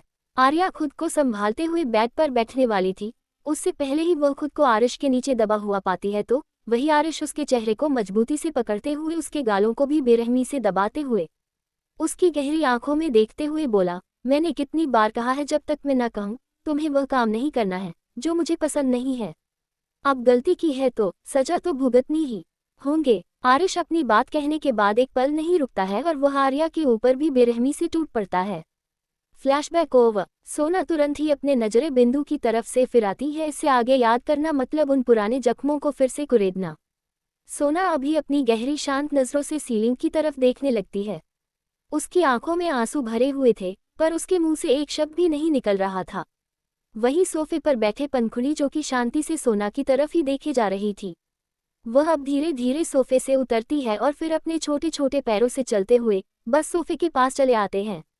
थोड़ी पास पहुंचकर वह अपनी मां की तरफ देखते हैं और फिर छोटे छोटे हाथों को उठकर बेड को पकड़कर उस पर चढ़ने की कोशिश करने लगती है। तो वही सोना जैसे ही अपने बेड के पास हलचल महसूस करती है और तुरंत अपने सिर को घुमाकर देखती है तो उसके सामने पंखुड़ी बेड पर चढ़ने की कोशिश कर रही थी।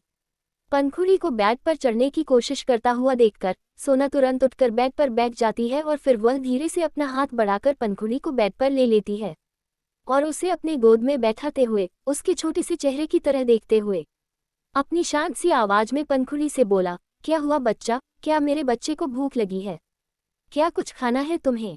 सोना के इस तरह पूछने पर पंखुड़ी अपनी बड़ी बड़ी आंखों से सोना की तरफ देखती है और फिर अपने सिर को ना में हिला देते हैं, जिसे देखकर सोना उसके सिर को अपने सीने से लगाते हुए धीरे धीरे उसके सिर को सहलाते हैं हुए बोली, अच्छा ठीक है, तो अब तुम थोड़ी देर आराम करो, जब तक डैडी नहीं आते। डैडी आ जाएंगे तो उसके बाद वो तुम्हें लंच के लिए लेकर जाएंगे, ओके? सोना बहुत ही प्यार से पंखुड़ी के सिर को सहलाते हुए उसे सुलाती है तो वही पंखुड़ी सोना की कमर में दोनों छोटे छोटे हाथों को लपेटे हुए अपने छोटे से सिर को उसके सीने पर रखकर अपने सिर को हाँ में दिला देते और फिर वह धीरे से अपनी आंखें बंद कर लेते हैं तो वही सोना अपनी बच्ची के हाथ को देखकर हल्के से मुस्कुरा देती है। सोना पंखुड़ी को अपने सीने से लगाए हुए उसे सुला रही थी कि तभी धीरे से वार्ड का दरवाजा खुलता है, जिसका एहसास सोना को नहीं होता है। सोना का पूरा ध्यान अपने बच्चों के ऊपर था तो वही आरिश अपने नज़र उठाकर सीधा बेड की तरफ देखा है, जहां पर उसकी बीवी और उसके बच्चे मौजूद थे। पंखुड़ी को इस तरह से सोना की गोद में सोता हुआ देखकर उसके चेहरे पर एक सुकून और एक मुस्कुराहट नजर आने लगती है। वह अपनी धीमी कदमों को सीधा बेड की तरह बढ़ा देता है तो वही सोना जो कि अपनी आंखें बंद किए हुए पंखुड़ी के पीठ को सहलाते हुए उसे सुला रही थी, अचानक से वह अपनी आंखें खोलती है। जब उसे अपने सिर पर किसी के हाथों का एहसास होता है, वह जैसे ही अपनी आंखें खोलती है तो अपने सामने आरिश को देखकर उसकी आंखें हैरानी से बड़ी बड़ी हो जाती है। वह उसके हाथों को दूर झटक देते हैं और फिर गुस्से भरी आंखों से वह आरिश की तरफ देखते हुए बोली, आप यहाँ क्या कर रहे हैं? सोना के इस सवाल पर आरिश अपने शांत नज़रों से सोना की तरफ देखता है और फिर उसके एक हाथ को पकड़कर वह वही उसके सामने बेड पर बैठ जाता है और फिर उसकी तरफ देखते हुए बोला, वाइफी प्लीज शांत हो जाओ। आई नो, मैं जानता हूँ कि तुम अभी भी मुझसे सच छुपाने की कोशिश कर रही हो। मैं ये भी जानता हूँ कि तुम्हें मैं याद हूँ, तुम्हारी यादें तुम्हारे पास वापस लौट आए हैं। मैं नहीं जानता कि तुम उन यादों को एक्सेप्ट क्यों नहीं कर रही हो, पर तुम्हारी आंखें मुझे बताती हैं कि तुम मेरी आर्या ही हो। आरिश के इस बात को सुनकर सोना तुरंत ही झटके से अपने हाथों को छुड़ा लेती है और फिर घूरती हुई आंखों से आरिश की तरह देखते हुए चिल्लाती हुई आवाज में बोली, आज आपको मेरी आंखें मेरी सच्चाई बता रही है। आप किस सच्चाई की बात कर रहे हैं? या तो आपकी आंखें खराब है या फिर मेरी आंखें खराब हो गई है, क्योंकि न तो मैं आपको जानती हूँ न ही मैं आपकी बीवी हूँ। प्लीज आप यहाँ से चले जाए। सोना की बात सुनकर आरिश सोना की तरफ अभी भी शांत नजरों से देख रहा था और वह सोना के हाथों को वापस से पकड़ते हुए उसे अपने दोनों हाथों में थामते हुए उसकी तरफ देखते हैं और अपने शांत आवाज में बोला, आई नो वाइफी कि तुम गुस्सा हो, तुम्हारा हक बनता है कि तुम अपने नाराजगी को मुझ पर उतारो। तुम्हें मुझे जो सजा देनी है तुम मुझे दे दो, मुझे तुम्हारी हर सजा मंजूर है, पर इस तरह से मुझे मुंह मत फेरो, मैं नहीं सह पाऊंगा। मैं तुम्हारे इस नाराजगी को, तुम चाहो तो तुम मेरी जान ही ले लो, पर इस तरह से मुझसे नाराज मत रहो। इतनी बातें सुनते हुए आरिश की आंखों में आंसू आने लगे थे तो वही आर्या जो कि शांति से उसकी तरफ देख रही थी, वह आने की आंखों की उदासों की तरफ देखते हुए एक अजीब सी बेचैनी महसूस करने लगते हैं। वह जानते थे कि उसे अभी जो एहसास हो रहा है वह गलत है। वह आज के सामने आज भी कमजोर पड़ रही है, पर वह अपने जज्बातों को काबू नहीं कर पा रहे थे। दुनिया चाहे उसे कितना भी कठोर क्यों न बना दे, पर यह इंसान वही इंसान था जिसे उसने प्यार किया था। यह इंसान उसका था, भला इतनी आसानी से कैसे वहां इसे भूल जाए, फिर उसके लफ्ज उसे पहचानने से इनकार कर दे। पर उसकी आंखें तब भी उसे पहचान चुकी थी। जब उसे कुछ भी याद नहीं आता तो वह तब भी आरिश के आसपास एक अजीब सी एहसास को महसूस किया और कहती है, जिससे वह अनजान हुआ करते थे। उसे कभी भी अनजना सा लग ही नहीं था। उसे हमेशा लगता था कि उसका आरिश के साथ जरूर कोई पुराना नाता है, तभी वह आरिश के साथ अनकंफर्टेबल नहीं होती है। पर उस समय वह नहीं जानती थी कि उसका आरिश के साथ क्या रिश्ता है, पर वह अब अच्छी तरह से जानती थी कि उसका आरिश कार्य के साथ क्या रिश्ता है, और वह ये भी जानती थी कि इस रिश्ते में उसे क्या मिला है और क्या नहीं। ये जाने के बावजूद कि आरिश ने उस किस कदर तक दुख पहुंचा था, उसने किस कदर तक तोड़ा था, वह आरिश को किस तरह माफ कर देती। भले ही आज उसके शब्द ने आरिश को माफ कर दिया, पर आरिश जानता था कि वह आज उसके किए गुनाहों के लिए कभी माफ नहीं कर सकती है, और आरिश ने ऐसा एक बार नहीं बार बार किया था। ये जानते हुए भी वह कितने ज्यादा मासूम है। आरिश ने हर बार उसकी मासूमियत को उसे छीनने की कोशिश की थी और आखिर में वह इसमें कामयाब ही हो गया था। सोना बिल्कुल खामोश हो चुकी थी कि तभी आरिश एक बार फिर से उसकी तरफ देखते हुए अपनी शांत आवाज में बोला, वाइफी प्लीज कुछ तो बोलो, चाहे मुझ पर गुस्सा ही कर लो, तुम चाहो तो मुझे डांट लो, पर प्लीज कुछ तो बोलो। तुम चाहो तो मुझे थप्पड़ भी मार लो, पर प्लीज ऐसे चुप मत रहो। इस तरह से मुझसे नजरें मत फेरो। मैं नहीं बर्दाश्त कर पाता हूँ तुम्हारे इस नाराजगी को, प्लीज कुछ तो बोलो ना। एपिसोड 127। इस जिंदगी में कभी माफ करें। अब तक वह अब अच्छी तरह से जानती थी कि उसका आरिश कार्य के साथ क्या रिश्ता है, और वह ये भी जानती थी कि इस रिश्ते में उसे क्या मिला है और क्या नहीं। ये जाने के बावजूद कि आरिश ने उस किस कदर तक दुख पहुंचा था, उसने किस कदर तक तोड़ा था, वह आरिश को किस तरह माफ कर देती। भले ही आज उसके शब्द ने आरिश को माफ कर दिया, पर आरिश जानता था कि वह आज उसके किए गुनाहों के लिए कभी माफ नहीं कर सकती है, और आरिश ने ऐसा एक बार नहीं बार बार किया था। ये जानते हुए भी वह कितने ज्यादा मासूम है। आरिश ने हर बार उसकी मासूमियत को उसे छीनने की कोशिश की थी, और आखिर में वह इसमें कामयाब ही हो गया था। सोना बिल्कुल खामोश हो चुकी थी कि तभी आरिश एक बार फिर से उसकी तरफ देखते हुए अपनी शांत आवाज में बोला, वाइफी प्लीज कुछ तो बोलो।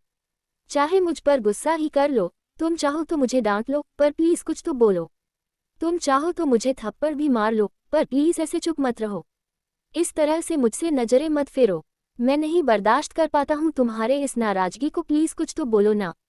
अब आगे आरिश अभी कह रहा था कि तभी सोना अपने हाथों को पीछे खींचते हुए उसे अपने हाथ दिखाते हुए कुछ भी कहने से रोक देती है, और फिर वह उसकी तरफ देखते हुए अपनी शांत आवाज में बोली, आप प्लीज यहाँ से चल जाए। आप जिसकी बात कर रहे हैं मैं उसे नहीं जानती, और शायद मैं उसे कभी जानना भी नहीं चाहती हूँ, तो प्लीज आप अभी यहाँ से चले जाएं। क्योंकि मेरे हस्बैंड को बिल्कुल पसंद नहीं आएगा कि उनके गैर मौजूदगी में कोई मेरे वार्ड में आए, और मैं उन्हें बिल्कुल भी उदास होता हुआ नहीं देख सकती। इसीलिए आप जाए यहाँ से। अभी सोना अपनी बात कही रही थी कि तभी आरिश अपनी जगह से खड़ा होता है, और फिर वह सोना की तरफ झुकते हुए अपनी गुस्से भरी नजरों से उसकी तरफ देखते हुए बोला, बस वाइफी बस, मैं कितनी बार कहूँ तुमसे, वह आदमी तुम्हारा कुछ नहीं लगता। तुम मेरी हो, तुम मेरी बीवी हो, तुम इस बात को क्यों नहीं समझती हो। मैं कभी नहीं मान सकता कि तुम जाने अनजाने में ये सब कर रहे हो। मैं जानता हूँ कि तुम ये सब जानबूझकर कर रही हो, मैं ये भी जानता हूँ कि तुम्हें सब कुछ याद है। मैं मान रहा हूँ ना अपनी गलती, फिर क्यों तुम मुझे एक्सेप्ट नहीं कर रहे हो। मैं तुम्हारी हर सजा मंजूर कर रहा हूँ ना, फिर तुम क्यों साथ ऐसा क्यों कर रही हो। क्या हमारे रिश्ते का कोई वजूद ही नहीं है। आप किस रिश्ते की बात कर रहे हैं मिस्टर आरिश। वह रिश्ता, शादीशुदा होने के बावजूद अपनी पत्नी की आंखों के सामने किसी और गैर औरत को अपने घर में लाना। वह रिश्ता कि सिर्फ घर तक ही आपने उसे औरत को शामिल नहीं किया था, अपनी पत्नी को अपने कमरे से निकालकर उस गैर औरत को अपने कमरे में जगह दी थी। या फिर वह रिश्ता जिसमें आपने अपनी पत्नी की कभी अहमियत ही नहीं दी, आपने हमेशा उसे अपने पैरों की जूती समझी। या फिर वह रिश्ता जिसमें आप अपनी पत्नी के पास सिर्फ तब आते थे जब आपको अपने इस जिस्म की आग बुझाने होती थी। या फिर वह रिश्ता जिसमें कभी आपको अपनी पत्नी पर यकीन ही नहीं था, आपने हमेशा अपनी पत्नी को एक रखेल का दर्जा दिया था। बोलिए किस रिश्ते की बात कर रहे हैं आप। आपसे तो 100 गुना अच्छे हैं मिस्टर सिंघानिया, जिसने कम से कम मुझे अपनी पत्नी का दर्जा तो दिया। भले ही मैं उनकी पत्नी नहीं हूँ, पर उन्होंने कभी भी मुझे यह एहसास नहीं होने दिया कि मैं उनकी पत्नी नहीं हूँ। भले ही मेरी यादें हैं फिर से लौट आए हैं, पर मैं उनके किए एहसानों को कभी नहीं भूल सकती। वह इज्जत, वह प्यार और वह अपनापन जो उन्होंने मुझे तब दिया जब मुझे अपनी पति की जरूरत थी, जब मैं अपने आप को भूल चुकी थी, जब मैं इस दुनिया में हर चीज भूल चुकी थी। उन्होंने मुझे संभाला, उन्होंने मुझे वह इज्जत, वह प्यार दिया जो आपने कभी मुझे नहीं दिया। उन्होंने मुझे वह दर्जा दिया जो मैं ना होकर भी उनके लिए हो गई। और आपने क्या किया था, आपने मुझे वह दर्जा दिया जो मैं ना होकर भी आपके लिए हो गई। जिसके लिए मैं तरसती रह गई, वह तो कोई और ही ले गई। किस रिश्ते की बात कर रहे हैं। जिस रिश्ते में दिन रात आपने मेरे आंखों में आंसू भरे थे, उस रिश्ते की बात कर रहे हैं ना आप, जिसे मारते हुए भी मुझे कभी एक पत्नी की हैसियत से नहीं देखा। फिर आपको आज क्यों रिश्ता याद आ रहा है। क्यों आपको वह भरोसा चाहिए जो कभी अपने अपने हाथों से तोड़ा था। क्यों आपको वह साथ चाहिए जिसे आप कभी चाहते ही नहीं थे। कहीं ना अब आप चुप क्यों हैं। इसी रिश्ते की बात कर रहे हैं ना। क्या एक बार फिर से आप मुझे अपनी रखेल। अभी सोना इससे आगे कुछ कह पाती, उससे पहले ही आरिश तुरंत ही आगे बढ़कर उसके मुंह पर अपने हाथों को रखकर उसकी तरफ अपने नम आंखों से देखते हुए तुरंत अपने सिर को नामे हिला देता है। तो वहीं अब सोना की आंखों में भी आंसू आ चुके थे। सोना भले ही अपनी धीमी आवाज में आरिश से बात कर रही थी, क्योंकि वह नहीं चाहती थी कि उसकी वजह से उसके बच्चे की नींद खुले जो उसकी गोद में सो रही थी, पर वह अपने दर्द को भी अपने अंदर छुपाकर और नहीं रख सकती थी। वह थक चुकी थी इस घुटनों से, यह जिंदगी से उसे अपने हर सवाल का जवाब चाहिए था। और अब जब आरिश को सच पता चल चुका था कि उसकी याददाश्त वापस आ ही चुकी है, तो फिर क्यों ये घुटन भरी जिंदगी वह मंजूर करे। आरिश की आंखों में नमी देखने के बाद सोना तुरंत ही अपने नजरें दूसरी तरफ फेर लेते हैं तो वही सोना की हरकत पर आरिश अपनी आंखें कसकर बंद कर लेता है और फिर वह धीरे से अपने हाथों को उसके मुंह से हटाता है। उसके चेहरे को अपने हथेलियां में थामते हुए फिर उसकी तरफ देखते हुए अपनी धीमी से आवाज में बोला, मैं जानता हूं कि मैंने सिर्फ गलती नहीं बल्कि पाप किया है, जिसकी कोई माफी नहीं है। लेकिन फिर भी मैं बस एक मौका चाहता हूँ, मैं एक मौका चाहता हूँ जिसमें मैं तुम्हारे सारे शिकायतों को दूर कर सकूं। मैं वह मौका चाहता हूँ जिसमें तुम्हारा सारा हक मैं तुम्हें दे सकूं। मैं वह मौका चाहता हूँ जिसमें मैं अपने की हुई हर गलती की सजा भुगत सकूं। मैं यह नहीं कह रहा कि तुम मुझे माफ कर दो, मैं बस ये कह रहा हूँ कि मुझे एक मौका दे दो ताकि मैं अपनी गलतियों को सुधार सकूं। आरिश की इस बात को सुनने के बाद सोना उसे कोई जवाब नहीं देती, उसकी तरफ देखते तक नहीं है तो वही सोना का ऐसा बिहेवियर को देखकर आरिश अंदर ही अंदर खुद को टूटा हुआ महसूस कर रहा था। वह तुरंत ही आर्या के चेहरे को छोड़कर उसके सामने अपने घुटनों के बल बैठते हुए उसकी तरफ देखते हुए अपनी बेबस पड़ी आवाज में बोला, वाइफी प्लीज बस एक मौका, आप जाए यहाँ से। आरिश, हमें आपसे कोई बात नहीं करनी है और न ही हम कभी आपका चेहरा अपने सामने देखना चाहते हैं। भूल जाए उस रिश्ते को जिसे आपने कभी अपनी जिंदगी में शामिल नहीं किया और भूल जाए उस लड़की को जिसकी आपकी जिंदगी में कोई अहमियत ही नहीं थी। मरते हुए भी आपकी आंखों में उसने कभी भी अपने किए हुए गलती का कोई पछतावा नहीं देखा तो आज भी वह आपके किए हुए गलती की आपकी आंखों में कोई पछतावा नहीं देखना चाहते हैं। चले जाए यहाँ से हमेशा के लिए। सोना अपनी बात कहकर अपनी आंखें वापस से बंद कर लेते हैं, पर आंखें बंद करते ही उसकी आंखों में ठहरे आंसू बाहर उसके गालों पर चले आते हैं तो वही आरिश सोना के इस बात को सुनकर बस अपनी आंखें बंद करता है और फिर वह अपनी धीमी सी आवाज में बोला, कैसे भूल जाऊं उस लड़की को जिसकी सुबह और रात मुझसे ही होती थी। कैसे भूल जाऊं उस लड़की को जो बिना मुझसे पूछे एक काम तक नहीं किया करती थी। उसे हर चीज में मेरी जरूरत पड़ती थी, फिर चाहे वह कॉलेज का असाइनमेंट हो या फिर कहीं जाने की परमिशन हो। कैसे भूल जाऊं उस लड़की को जो बच्चों की तरह मेरे आगे पीछे हमेशा घूमा करती थी। दुनिया के लाख बुरा कहने पर भी वह मुझे आकर हमेशा मिला करते थे। मुझसे शिकायत क्या किया करती थी दूसरों की। कैसे भूल जाऊं उस लड़की को जो मुझे शुरू होकर मुझ पर ही खत्म हो जाया करती थी। नहीं भूल सकता मैं तुम्हें बटरफ्लाई। मैं जानता हूं कि यह तुम्हारे लिए भी आसान नहीं रहा होगा। आज तुम्हारी इन आंखों में खुद के लिए नफरत देखकर जो चुभन मुझे महसूस हो रही है उसे कहीं ज्यादा दर्द मैंने तुम्हें दिया है। मैं सब कुछ बर्दाश्त कर सकता हूं पर तुम्हें यूं किसी और के साथ कभी बर्दाश्त नहीं कर सकता। जान निकल जाती है मेरी जब मैं तुम्हें सिद्धार्थ के साथ देखता हूं। मैं जानता हूं कि यह सब तुम्हारे लिए भी मुश्किल रहा होगा जब मैं नैना के करीब जाता हूँगा तो, पर तुमने कभी भी मुझसे कभी शिकायतें नहीं की। पर मैं तुम्हारी तरह नहीं हूँ, मैं नहीं सह सकता किसी और के करीबी तुम्हारे पास। आरिश अभी अपनी बात कही रहा था कि आर्या एक बार फिर से अपनी आंखें खोलती है और फिर वह आरिश की तरफ देखकर बैंक भरी मुस्कुराहट अपने चेहरे पर लाते हुए आरिश का मजाक बनाते हुए बोली, आपके मुंह से यह बातें शोभा नहीं देते हैं। आरिश किसी की जान लेने के बाद उससे माफी नहीं मांगा करते हैं। एक बार जान चली जाए तो उसे वापस जिंदा कर पाना ना आपके हाथ में है ना हमारे हाथ में। उसके मरने के बाद सिर्फ उसकी यादें ही हमारे साथ रह जाती हैं। ज्यादा से ज्यादा उसकी चीज हमारे पास रहती है पर वह हमारे साथ नहीं रहता। जिसकी हमने जान ली है, ठीक उसी तरह से हमारी जान लेने के बाद आज आप कह रहे हैं कि आपको हमारे दर्द का एहसास हो रहा है, आपको हमारी तकलीफों का एहसास है। आपने जो किया है आपको आपकी गलतियों का एहसास है, पर हमारा क्या। हम उन 3 सालों की कड़वी यादों को जहां हमें बिना किसी गलती की हर पल सजा मिली है कैसे भुला दे। हम उन यादों को जहां हमारे खुद के पति हमारे खुद के प्यार ने हर पल हमारे एहसास को नीलम किया है कैसे भुला दे। हम उन यादों को चाहे रोते रह जाए, मरते रह जाए या भी करते रह जाए। ना हमारे पति ने कभी हमारी सुनी, ना ही हमने जिससे प्यार किया उसे कभी हम पर तरस आया। हमारे पति ने हर दिन हमारा रेप किया है। सोना की मुंह से जैसे ही आखिरी की लाइन आरिश सुनता है वह तुरंत ही अपनी नजरें उठाकर सोना की तरफ देखा है तो सोना की आंखों में खुद ही आंसू थे।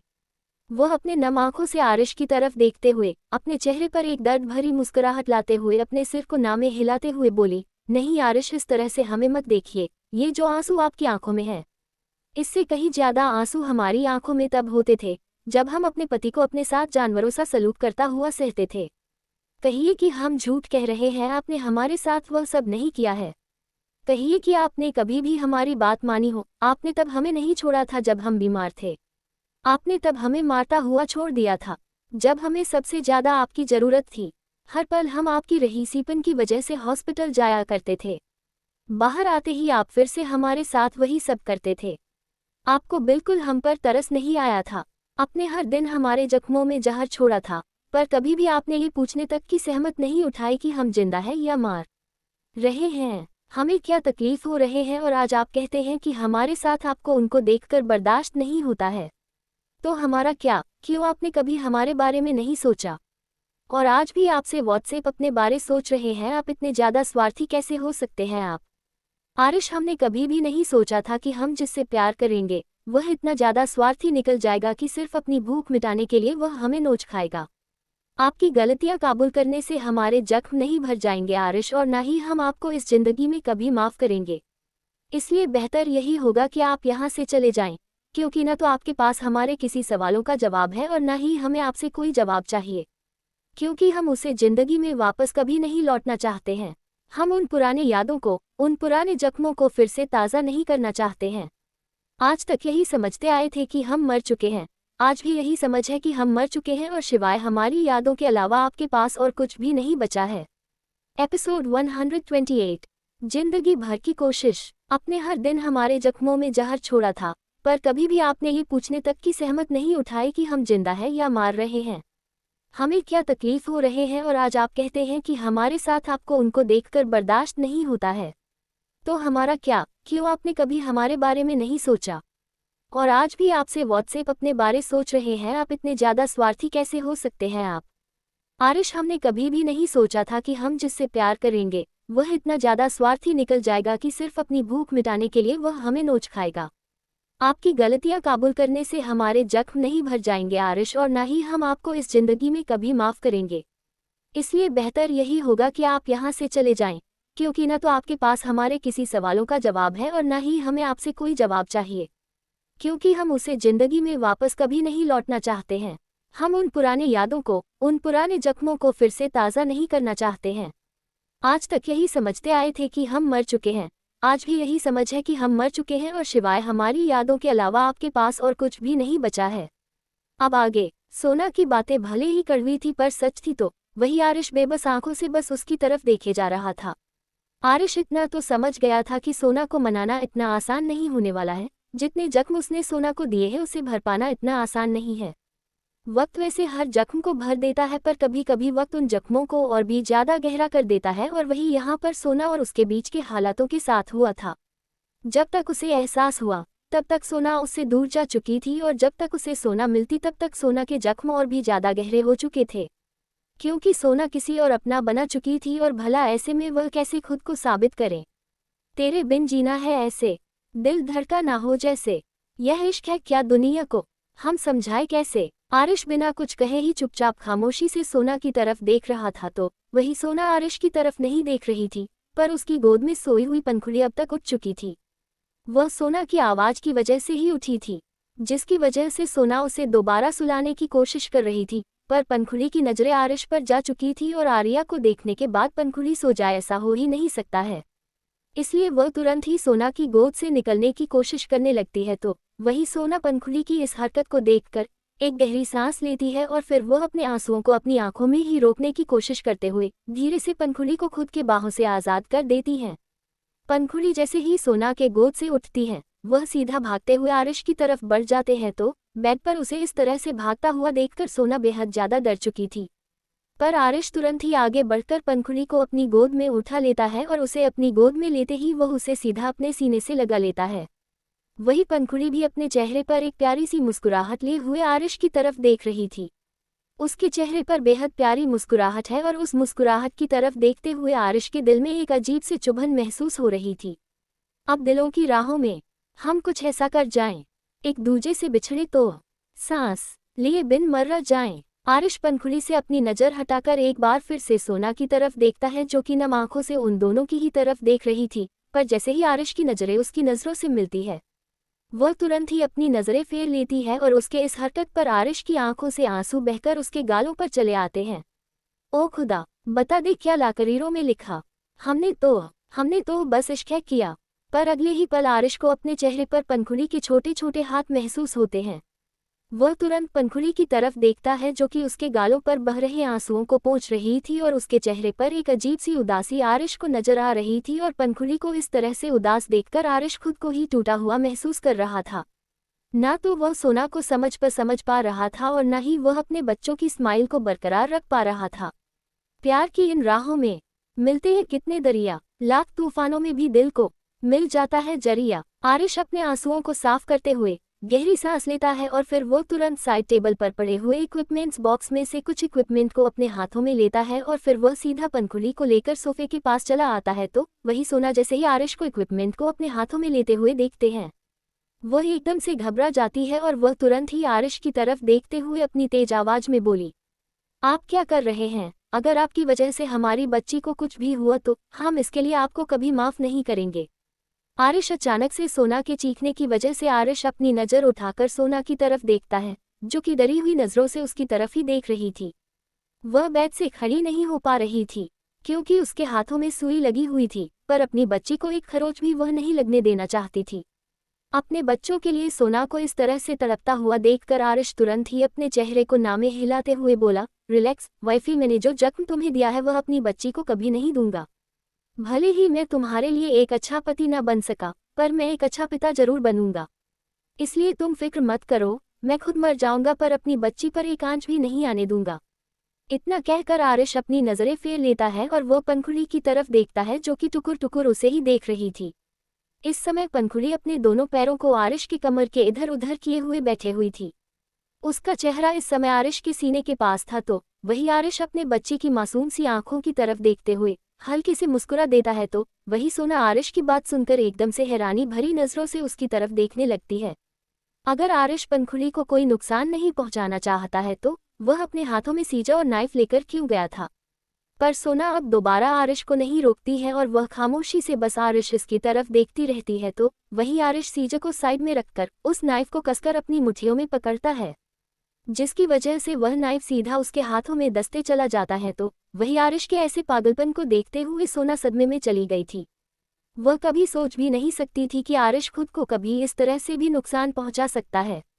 तो वही आरिश अपने चेहरे पर एक मुस्कुराहट लिए हुए पंखुड़ी की बातों का जवाब दे रहा था, जो वह उसे बहुत ही प्यारी सी आवाज में पूछ रही थी। पंखुड़ी की आवाज सुनते हुए आरिश के दर्द और भी ज्यादा बढ़ते जा रहे थे।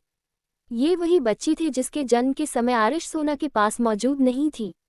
ना जाने सोना ने किस हालत में इस नन्ही सी बच्ची को जन्म दिया होगा।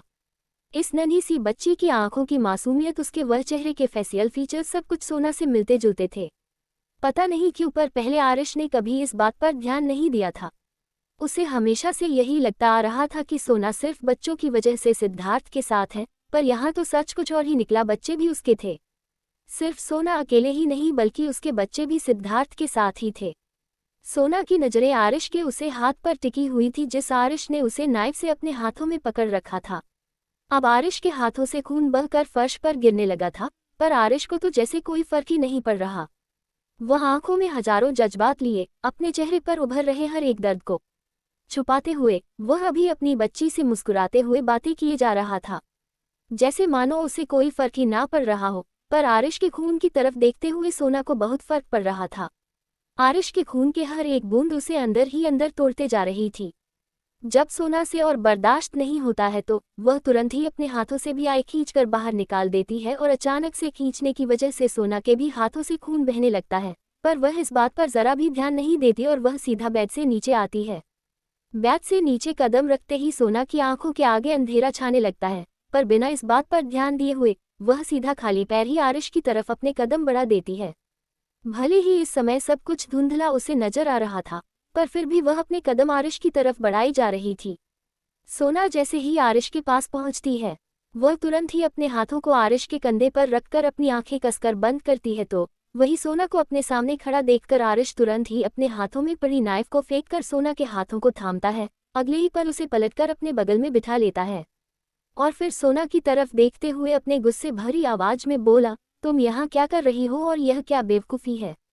जब तुम्हारे हाथों में आई भी लगी हुई थी, तुम्हें उसे खींचने को किसने कहा था? आरिश का खून से सना हुआ हाथ इस समय सोना के हाथों के ऊपर था।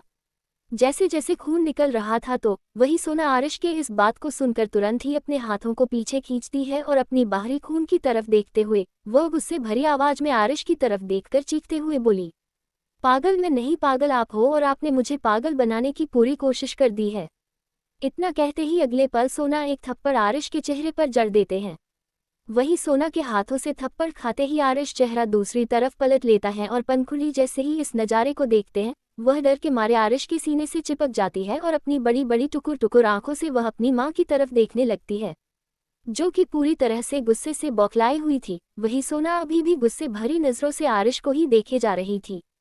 उसे इस समय आरिश के ऊपर बेहद ज़्यादा गुस्सा आ रहा तो उसका मन कर रहा था कि वह अभी आरिश का गला दबाकर उसकी जान ले ले, पर वह ऐसा कर भी नहीं सकती थी। तो वही सोना से थप्पड़ खाने के बाद भी आरिश के चेहरे पर एक स्माइल आ गई थी और वह मुस्कुराते हुए सोना की तरफ देख रहा था। वही आरिश को मुस्कुराता हुआ देखकर ये सोना के लिए तीसरा झटका था।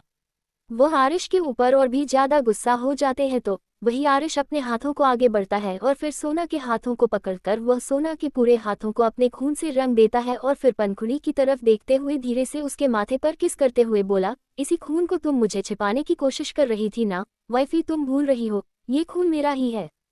तुम चाहे लाख कोशिश कर लो पर तुम मुझे मेरे ही अंश को नहीं छुपा सकती। उद्धरण चिन्ह। आरिश के इस बात को सुनकर सोना काफी ज्यादा कंफ्यूज थी, क्योंकि उसे आरिश की एक भी बात समझ में नहीं आई थी। तो वहीं आरिश पंखुड़ी को धीरे से अलग करता है और फिर उसके छोटे से चेहरे को अपने एक हथेली में भरकर वह उसकी गालों को सहलाते हुए बोला, रिलैक्स बेटा, कुछ भी नहीं हुआ है, ओके। आपकी मम्मा बस थोड़ी सी गुस्सा हो गई थी, इसलिए उन्होंने ऐसा किया, आपको इसके लिए डरने की जरूरत नहीं है। आपकी मम्मा आपको भी हट होता हुआ नहीं देखेंगे। वह अपनी नजरें सोना की तरफ फिरता है तो वही सोना बिल्कुल शांत थी, पर उसकी आंखों में एक डर नजर आ रहा था।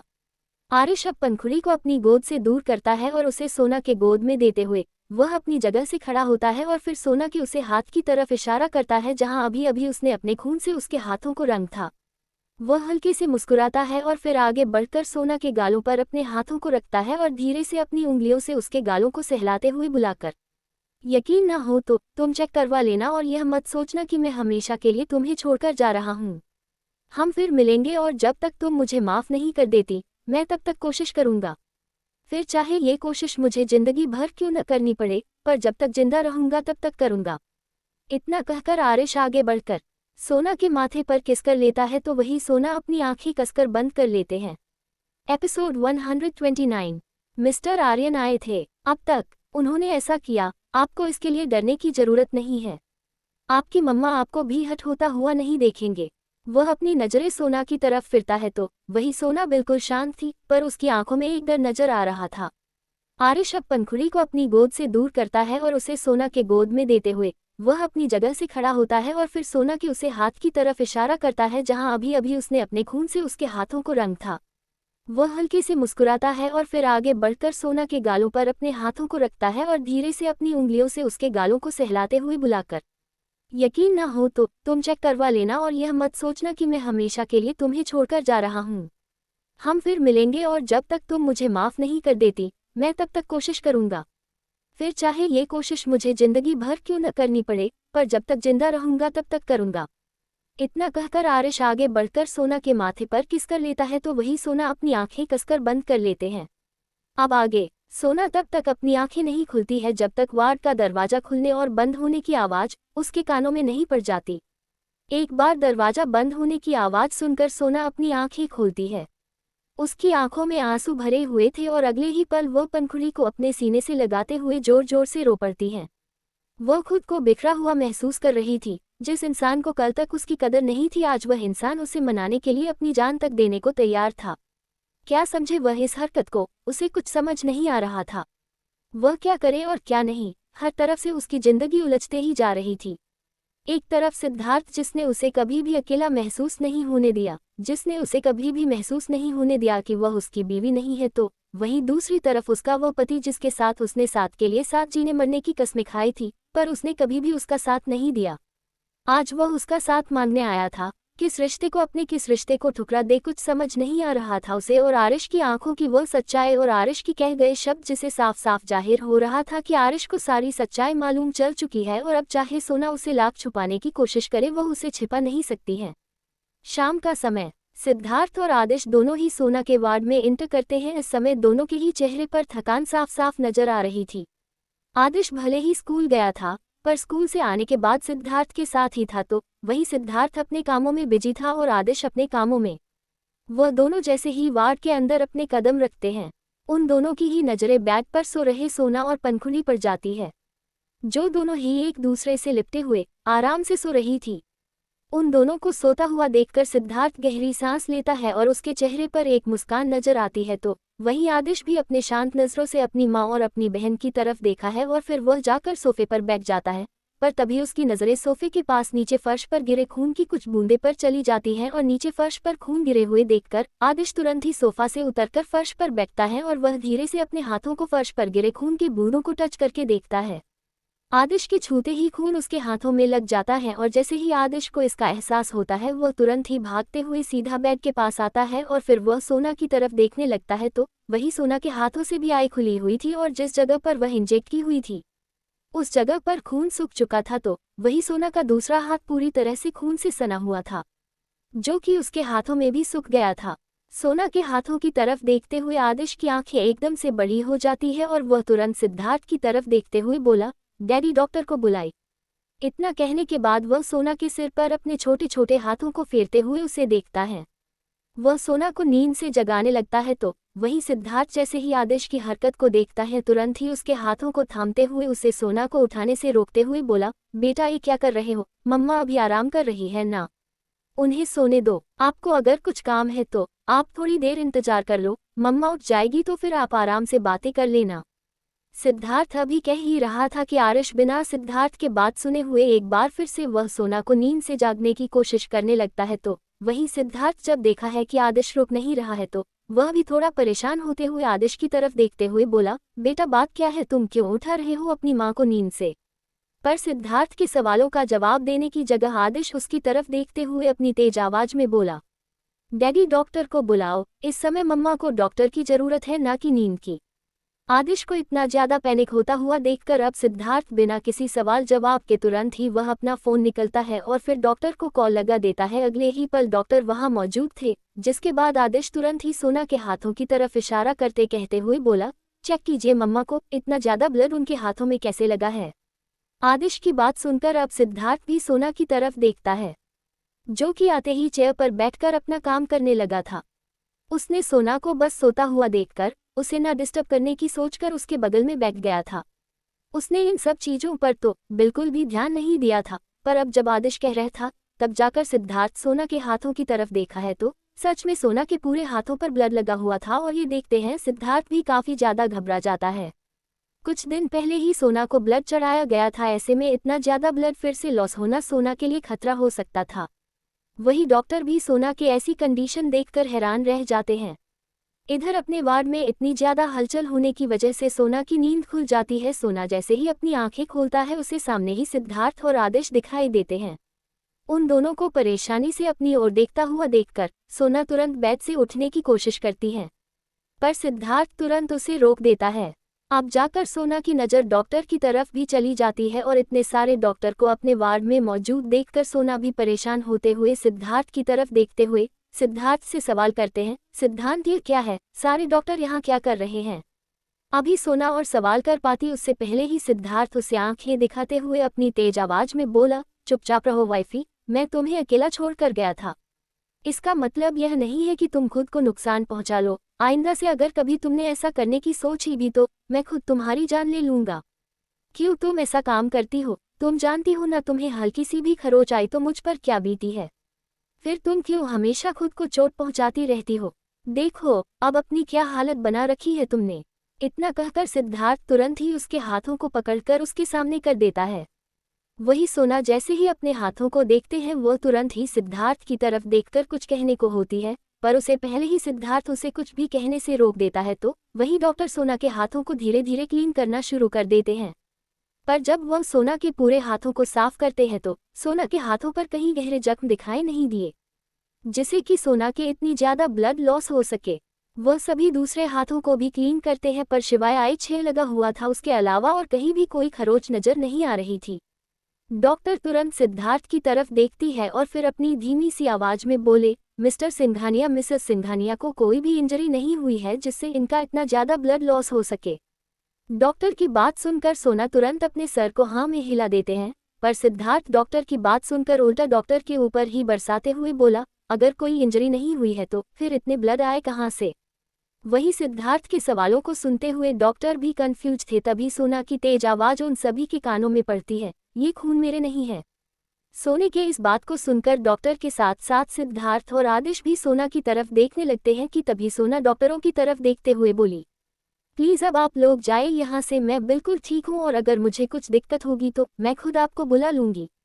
अभी प्लीज़ आप लोग जाए। सोना की बात सुनकर डॉक्टर सिद्धार्थ की तरफ देखते हैं तो वही सिद्धार्थ सोना की तरफ हैरानी से देख रहा था। सिद्धार्थ की तरफ से कोई जवाब न मिलता हुआ देखकर डॉक्टर धीरे से अपने सिर को हिलाकर वहां से चले जाते हैं। डॉक्टर के जाते हैं सोना सिद्धार्थ की तरफ देखते हैं। सिद्धार्थ की आंखों में कई सारे सवाल दिख रहे थे जिसे सोना अच्छी तरह से समझ पा रही थी, इसलिए वह एक गहरी सांस लेकर अपने बेटे और सिद्धार्थ की तरफ देखते हुए बोली, आप लोग दोनों पहले प्लीज शांत हो जाए। दोपहर में मिस्टर आरिश यहाँ आए थे और उन्हें ही चोट लगी थी और उन्हें का ब्लड मेरे हाथों में लग गया था। सोना अपनी बात कहकर तुरंत ही अपनी नज़रें नीचे कर लेती है, क्योंकि उसने साफ साफ अपने बेटे से और सिद्धार्थ से झूठ कहा था, पर वह सच में उन दोनों को नहीं बता सकती थी। तो वही सिद्धार्थ सोना की बात सुनकर थोड़ा हैरान होते हुए बोला, मिस्टर आरिश यहाँ आए थे, पर वह यहाँ क्यों आए थे और यह चोट, क्या उन्हें ज़्यादा चोट लगी थी और अगर तुमने चोट लगी भी तो कैसे। सिद्धार्थ अपने सवाल करते हुए सोना के चेहरे को ही देखे जा रहा था, जैसे वो कुछ समझने की कोशिश कर रहा हूं। तो वही सोना सिद्धार्थ के सवालों को सुनने के बाद अपने नज़रें उठाकर एक नज़र सिद्धार्थ को देखते हैं और फिर वह वापस से अपनी नज़र नीचे करते हुए बोली, वह पंखुड़ी से मिलने आए थे। सिद्धार्थ और आदिश दोनों ही सोना की तरफ अजीब नज़रों से देखते हैं, क्योंकि उन दोनों को ही यह बात बिल्कुल हजम नहीं हुई थी कि आरिश यहाँ पर पंखुड़ी से मिलने आया होगा, पर वह दोनों ही कुछ भी नहीं कहते हैं और फिर एक दूसरे की तरफ देखकर अपने सिर को हिलाते हुए आदिश वापस से जाकर सोफे पर बैठ जाता है, पर उसकी नज़रें अभी बेड पर अपनी माँ और अपनी बहन पर टिकी हुई थी। इतना सब कुछ हो जाने के बाद भी पंखुड़ी बिल्कुल घोड़े बेचकर सो रही थी। सिद्धार्थ बेड पर है, सोना के पास बैठे हुए सोना के चेहरे को अपने हाथों में पकड़ता है और फिर उसके गालों को अपने अंगूठे से सहलाते हुए अपने धीमी सी आवाज में बोला, वैसे मुझे ऐसा क्यों लग रहा है जैसे तुम कुछ छुपाने की कोशिश कर रही हो। वाइफी, अगर ऐसी कोई बात है तो तुम मुझसे कह सकती हो। ऐसी कोई बात नहीं है, मैं बिल्कुल ठीक हूँ और आप प्लीज इतने ज्यादा परेशान मत होइए। सिद्धार्थ अभी अपनी बात कह ही रहा था कि उसकी बात को बीच में ही काटते हुए सोना बोल पड़ती है। तो वहीं अब सोना के जवाब को सुनने के बाद सिद्धार्थ के पास अब कहने को कुछ भी नहीं बचा था। वह बस गहरी सांस लेकर अपने सिर को हाँ में हिला देता है। इधर सोफे पर बैठे आदिश, जो कि खामोशी से अपनी माँ की तरफ देख रहा था, तभी उसकी नज़रें बैग पर जाती है और बैग की तरफ देखते हुए उसकी आंखें बेहद डार्क हो चुकी थी। एपिसोड 130। एक महीने बाद। अब तक फिर एक दूसरे की तरफ देखकर अपने सिर को हिलाते हुए आदिश वापस से जाकर सोफे पर बैठ जाता है, पर उसकी नज़रें अभी बेड पर अपनी माँ और अपनी बहन पर टिकी हुई थी। इतना सब कुछ हो जाने के बाद भी पंखुड़ी बिल्कुल घोड़े बेचकर सो रही थी। सिद्धार्थ बेड पर है, सोना के पास बैठे हुए सोना के चेहरे को अपने हाथों में पकड़ता है और फिर उसके गालों को अपने अंगूठे से सहलाते हुए अपने धीमी सी आवाज में बोला, वैसे मुझे ऐसा क्यों लग रहा है जैसे तुम कुछ छुपाने की कोशिश कर रही हो। वाइफी, अगर ऐसी कोई बात है तो तुम मुझसे कह सकती हो। ऐसी कोई बात नहीं है, मैं बिल्कुल ठीक हूँ और आप प्लीज इतने ज्यादा परेशान मत होइए। सिद्धार्थ अभी अपनी बात कह ही रहा था कि उसकी बात को बीच में ही काटते हुए सोना बोल पड़ती है। तो वहीं अब सोना के जवाब को सुनने के बाद सिद्धार्थ के पास अब कहने को कुछ भी नहीं बचा था। वह बस गहरी सांस लेकर अपने सिर को हाँ में हिला देता है।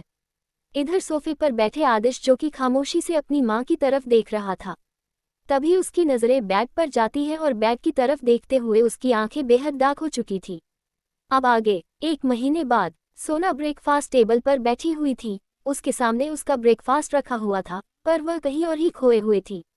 उसके चेहरे के एक्सप्रेशन बहुत ही ज़्यादा अजीब थे। तो वही सिद्धार्थ काफ़ी देर से सोना के इस बिहेवियर को नोटिस कर रहा था, पर वो कुछ भी कह नहीं रहा था, क्योंकि कहीं ना कहीं वह भी समझ रहा था कि सोना ऐसा बिहेव क्यों कर रही है। तो वही आज आदिश भी नज़रें अपनी माँ पर जाती हैं, पर वो कुछ कहता है उससे पहले ही सिद्धार्थ उसे आंखों से ही मना कर देता है, जिसके कारण आदिश को भी चुप रहना पड़ता है। तो वही पंखुड़ी तो अपनी ही दुनिया में मगन चुपचाप अपना ब्रेकफास्ट से नन्हे से हाथों से कर रही थी। वही सिद्धार्थ पंखुड़ी को ब्रेकफास्ट करवा रहा था। आज 1 महीने गुजर चुके थे पर ऐसा एक भी दिन नहीं गया था जब आरिश उसके पास उसे मनाने के लिए नहीं आता था। तो आरिश हर दिन उसे मनाने के लिए उसके पास आया गया था और हर दिन उसे सिर्फ और सिर्फ सोना का गुस्सा और नाराजगी का ही सामना करना पड़ता था। एक दिन भी सोना ने उसे अच्छी तरह से बात नहीं की थी और ना ही कभी सोना ने उसकी बातें सुनने की कोशिश की थी। आरिश जानता था ये सब उसकी गलती की वजह से ही हो रहा है, पर कहीं ना कहीं अब वह सोना की इस हरकत की वजह से टूटा हुआ जा रहा था। उसे अब हर उम्मीद टूटती हुई नजर आ रही थी। आदिश वह हर एक कोशिश कर चुका था जिससे वह सोना को मना पाए, पर सोना उसके एक भी बात सुनने को तैयार ही नहीं होती थी। उसे देखते ही वह हमेशा से मुंह फेर दिया करती थी, जिस वजह से आज वह सोना को मनाने के लिए उसके पास नहीं आया था और शायद आरिश की कमी सोना को आज खटक रही थी। पूरे 1 महीने तक सोना ने आरिश की हर बात को इग्नोर किया था, पर आज जब आरिश उसके पास नहीं था तब उसे आरिश की कमी महसूस हो रही थी। पर सोना इस बात को जाहिर तौर पर देख नहीं पा रही थी। तो वही सिद्धार्थ पंखुड़ी को ब्रेकफास्ट करवाने के बाद उसे अपनी गोद से नीचे उतारता है, जिसके बाद पंखुड़ी भागते हुए सीधा हॉल में चली जाती है जहां पर पहले से ही उसके कार्टून चल रहे थे। वही आदिश भी अपना ब्रेकफास्ट करने के बाद टेबल से उठता है और फिर अपने स्टडी रूम की तरफ चला जाता है। क्योंकि आज संडे था तो वही ना आज सिद्धार्थ कहीं जाने वाला था और ना ही उसके बच्चे, इसलिए सिद्धार्थ आज बच्चों के साथ घर पर ही टाइम स्पेंड करने की सोच रहा था। तो वही सबके जाने के बाद सिद्धार्थ धीरे से टेबल पर अपने हाथों को पटकता है, जिसे सोना अपने सपनों की दुनिया से बाहर आती है और वह तुरंत अपनी नज़र उठाकर सिद्धार्थ की तरफ देखते हैं जो कि उसे ही देख रहा था। सिद्धार्थ को अपनी तरफ देखा हुआ देखकर सोना थोड़ा ऑकवर्ड होते हुए अपने चेहरे पर स्माइल लाते हुए बोली, क्या बात है?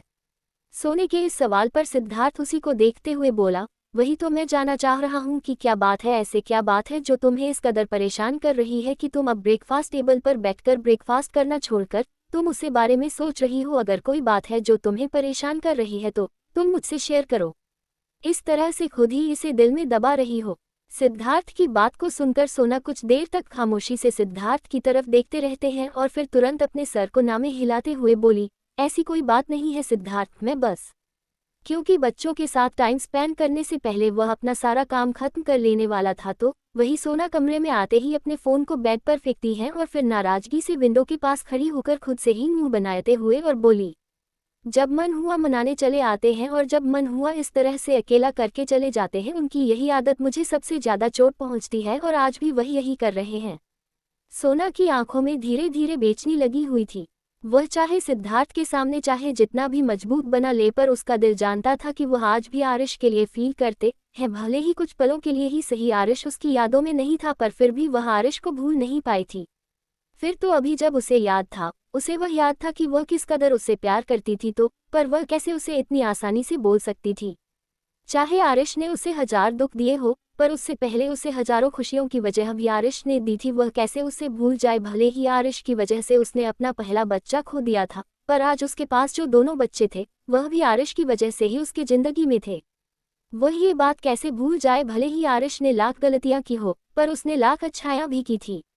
भले ही उसकी अच्छाइयों को उसकी गलतियों के सामने नज़रअंदाज कर दिया जाए, पर उसका दिल चाहता था कि वह चाहकर भी आरिश से कभी नफरत नहीं कर सकती थी। और एक यही वजह थी कि आज आरिश के उसे मनाने के लिए ना आने की वजह से उसे ऐसा लग रहा था जैसे ना जाने उससे क्या पीछे छूट गया हो। अभी सोना विंडो से बाहर झांक ही रही थी कि तभी अचानक से उसका फ़ोन वाइब्रेट करने लगता है। अपने फ़ोन रिंगिंग की आवाज़ सुनकर सोना तुरंत ही पीछे पलट कर देखती है तो बेड पर रखा उसका फ़ोन वाइब्रेट कर रहा था। अपने फ़ोन पर किसी का कॉल आता हुआ देखकर सोना तेज कदमों से चलते हुए बेड के पास आते हैं और वह तुरंत ही फ़ोन उठाकर देखते हैं तो सामने आरिश का फ़ोन आ रहा था।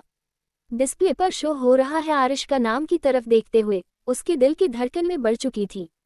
हाथों में पड़े फ़ोन की तरफ देखते हुए सोना कन्फ्यूज़न में थी कि वह आरिश का कॉल रिसीव करे या ना करे।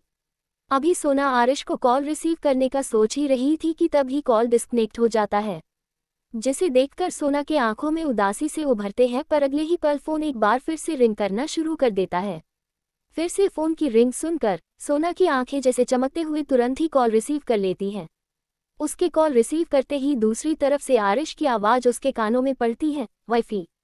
आरिश के मुंह से खुद के लिए इन शब्दों को सुनते हुए सोना कसकर अपनी आंखें बंद कर लेती है, पर वह कहते कुछ भी नहीं है। तो वहीं दूसरी तरफ आरिश, जो कि इस समय अपने कमरे के खिड़की के पास खड़ा था, वह बाहर के नज़ारे को देखते हुए अपने एक हाथ में फोन को पकड़े हुए फोन को स्पीकर पर किए हुए वह सोना के बढ़ते हुए सांसों को साफ साफ सुन पा रहा था। उसके चेहरे पर एक सुकून भरा था, पर कहीं ना कहीं उसकी आंखों में एक दर्द भी नजर आ रहा था। तो वहीं दूसरी तरफ से जब कोई जवाब नहीं आता है तो आरिश उसके चेहरे पर एक स्माइल आ जाते हैं और वह हल्की सी मुस्कुराते हुए बोला, वाइफी, आई नो कि तुम इस समय मुझे हिम्मत कर रही थी, पर मैं आज नहीं आऊँगा। मैंने फैसला कर लिया है कि अगर तुम मेरी जिंदगी में वापस नहीं आना चाहते हो तो मैं तुम्हें फोर्स नहीं करूँगा। अगर तुम्हारी खुशी मिस्टर सिंघानिया के साथ ही है तो मुझे अब मंजूर है। मैं मान लूँगा कि अब मेरी किस्मत में तुम्हारा साथ नहीं लिखा है। हमारा साथ बस वही तक था जहाँ मैं तुम्हें खो दिया। बट फिर भी वाइफी, मैं अपनी गलती के लिए आई एम रियली सॉरी। मैं जानता हूँ कि मुझसे गलती हुई है और जब तक मुझे इस बात का एहसास होता तब तक मैं तुम्हें खो चुका था और आज एक बार फिर तुम्हारी खुशी के लिए मैं तुम्हें खोने को तैयार हूँ। अपनी बात कहते हुए आरिश की आवाज़ बहुत ही धीमी हो चली थी। तो वहीं दूसरी तरफ विंडो के पास खड़ी सोना आरिश के हर एक शब्दों को सुनते हुए खुद को अंदर से ही टूटा हुआ महसूस कर रही थी। वह कहाँ आरिश के साथ एक बार फिर से जिंदगी जीने के सपने सजाए बैठे थे और यहाँ आरिश एक बार फिर से बिना उसकी मर्जी जाने हुए अपना फैसला सुना रहा था। सोना की मुठियाँ कस चुकी थी तो वही उसके दांत भी पीस चुके थे। वह खामोशियां से हर एक बात को सुन रही थी पर कोई भी जवाब नहीं दे रही थी। तो वहीं दूसरी तरफ से आरिश के बातें जैसे ही खत्म होते हैं सोना बिना कुछ कहे ही फोन काट देते हैं और अगले ही पल वह फोन को सीधा फर्श पर फेंक देती है। तो वहीं दूसरी तरफ से आरिश, जो कि सोना के कुछ कहने का इंतजार कर रहा था, वह अचानक से कॉल डिस्कनेक्ट होने की आवाज़ सुनकर तुरंत ही फोन की तरफ देखा है, क्योंकि उसकी नज़र सामने बाहर के नज़ारे की तरफ देखे हुए थे। जैसे ही वह अपने फ़ोन की तरफ देखा है सोना का कॉल डिस्कनेक्ट हो चुका था। सोना का कॉल डिस्कनेक्ट हुआ देखकर सीधा तुरंत ही वापस से सोना को कॉल करता है, पर इस बार सोने का फ़ोन स्विच ऑफ आने लगता है। और जैसे ही सोना का फ़ोन स्विच ऑफ आना शुरू होता है वैसे ही आरिश के चेहरे का एक्सप्रेशन बदल जाते हैं और वह तुरंत ही अपना फ़ोन लेकर अपने घर से निकल जाता है। तो इधर सोना फ़ोन को फर्श पर फेंकने के बाद वही विंडो के पास अपने पैरों को मोड़कर दीवार के सहारे ही बैठ जाती है। इस समय उसकी आंखों से आंसू बेतहाशा बहे जा रहे। आरिश हर बार उसकी उम्मीद को तोड़ देता है। जब भी उसे एक नई उम्मीद मिलते हैं आरिश उससे उस उम्मीद को ही छीन लेता है और आज भी उसके साथ वही हुआ था। आरिश ने आज पर बिना उसके मन की बात जाने, बिना उसके सच्चाई जाने अपना फैसला सुना दिया था। आज भी आरिश उसके साथ वही कर रहा था जो उसने सालों पहले उसके साथ किया था। सोना अपने चेहरे को अपने घुटनों में छुपाए हुए फूट फूट कर रोने लगती है। इस समय उसे जितना दर्द अपने सीने में महसूस हो रहा था, उसे अब ये लग रहा था कि क्यों उसने आरिश को मौका देने के बारे में सोचा था, क्यों उसने उसे इंसान के लिए एक बार फिर से अपने मन में वह फीलिंग आने दी, क्यों उसने अपने मन को, अपने दिल को काबू में नहीं किया। आधे घंटे बाद सिद्धार्थ इस समय अपने स्टडी रूम में किसी से कॉल पर बात कर रहा था, तो वहीं दूसरी तरफ से कोई सिद्धार्थ को कोई इन्फॉर्मेशन दे रहा था। जैसे सिद्धार्थ बहुत ही ध्यान से सुन रहा था और उसे सुनते हुए सिद्धार्थ के चेहरे के एक्सप्रेशन हर पल बदलते जा रहे थे। दूसरी तरह से पूरी बात सुनने के बाद सिद्धार्थ तुरंत ही कॉल डिस्कनेक्ट कर देता है और वह फ़ोन को टेबल पर रखते हुए वह अपने दोनों हाथों से अपने सर को पकड़ लेता है। पर अगले ही पल वह अपने चेयर से खड़ा होता है और अपना फ़ोन उठाकर वह भागते हुए अपने स्टडी रूम से बाहर निकलकर सीधा पैलेस से बाहर चला जाता है। पर वहाँ पहले से बाहर जाने से पहले पैलेस के बाहर खड़े सिक्योरिटी गार्ड को पैलेस में किसी की भी जाने की परमिशन नहीं है, ये कहकर जाता है, क्योंकि वह सोना और बच्चों के साथ कोई रिस्क नहीं लेना चाहता था। सिक्योरिटी गार्ड को अच्छी तरह से बताने करने के बाद सिद्धार्थ सीधा अपने पार्किंग लॉट में जाता है और वह खुद ही कार में बैठकर कार को ड्राइव करते हुए वहां से निकल जाता है। सोना का कमरा। सोना चुपचाप इस समय फर्श पर बैठे हुए थी। उसकी आंखें लाल हो चुकी थी, साथ ही साथ उसकी आंखें सूज भी चुकी थी, तो वही पूरा चेहरा आंसुओं से भीगा हुई थी और वह एकटक दरवाजे की तरफ ही देखे जा रही थी। इस समय उसके दर्द की कोई सीमा नहीं थी। वह समझ नहीं पा रही थी कि वह अपने सीने में उठ रहे हैं इस दर्द को कैसे कम करे, कैसे वह खुद को समझाएं, क्या करे, उसे कुछ समझ नहीं आ रहा था। अभी सोना खुद को ही समझने में लगे हुई थी कि तभी अचानक से उसके कमरे का दरवाजा खुलता है। अचानक से दरवाजा खोलने की आवाज़ सुनकर सोना एकदम अपनी नज़र उठाकर दरवाजे की तरफ देखते हैं, पर जैसे ही दरवाजे पर खड़े शख्स पर उसकी नज़र जाती है उसकी आंखों में हैरानी हो भर आती है।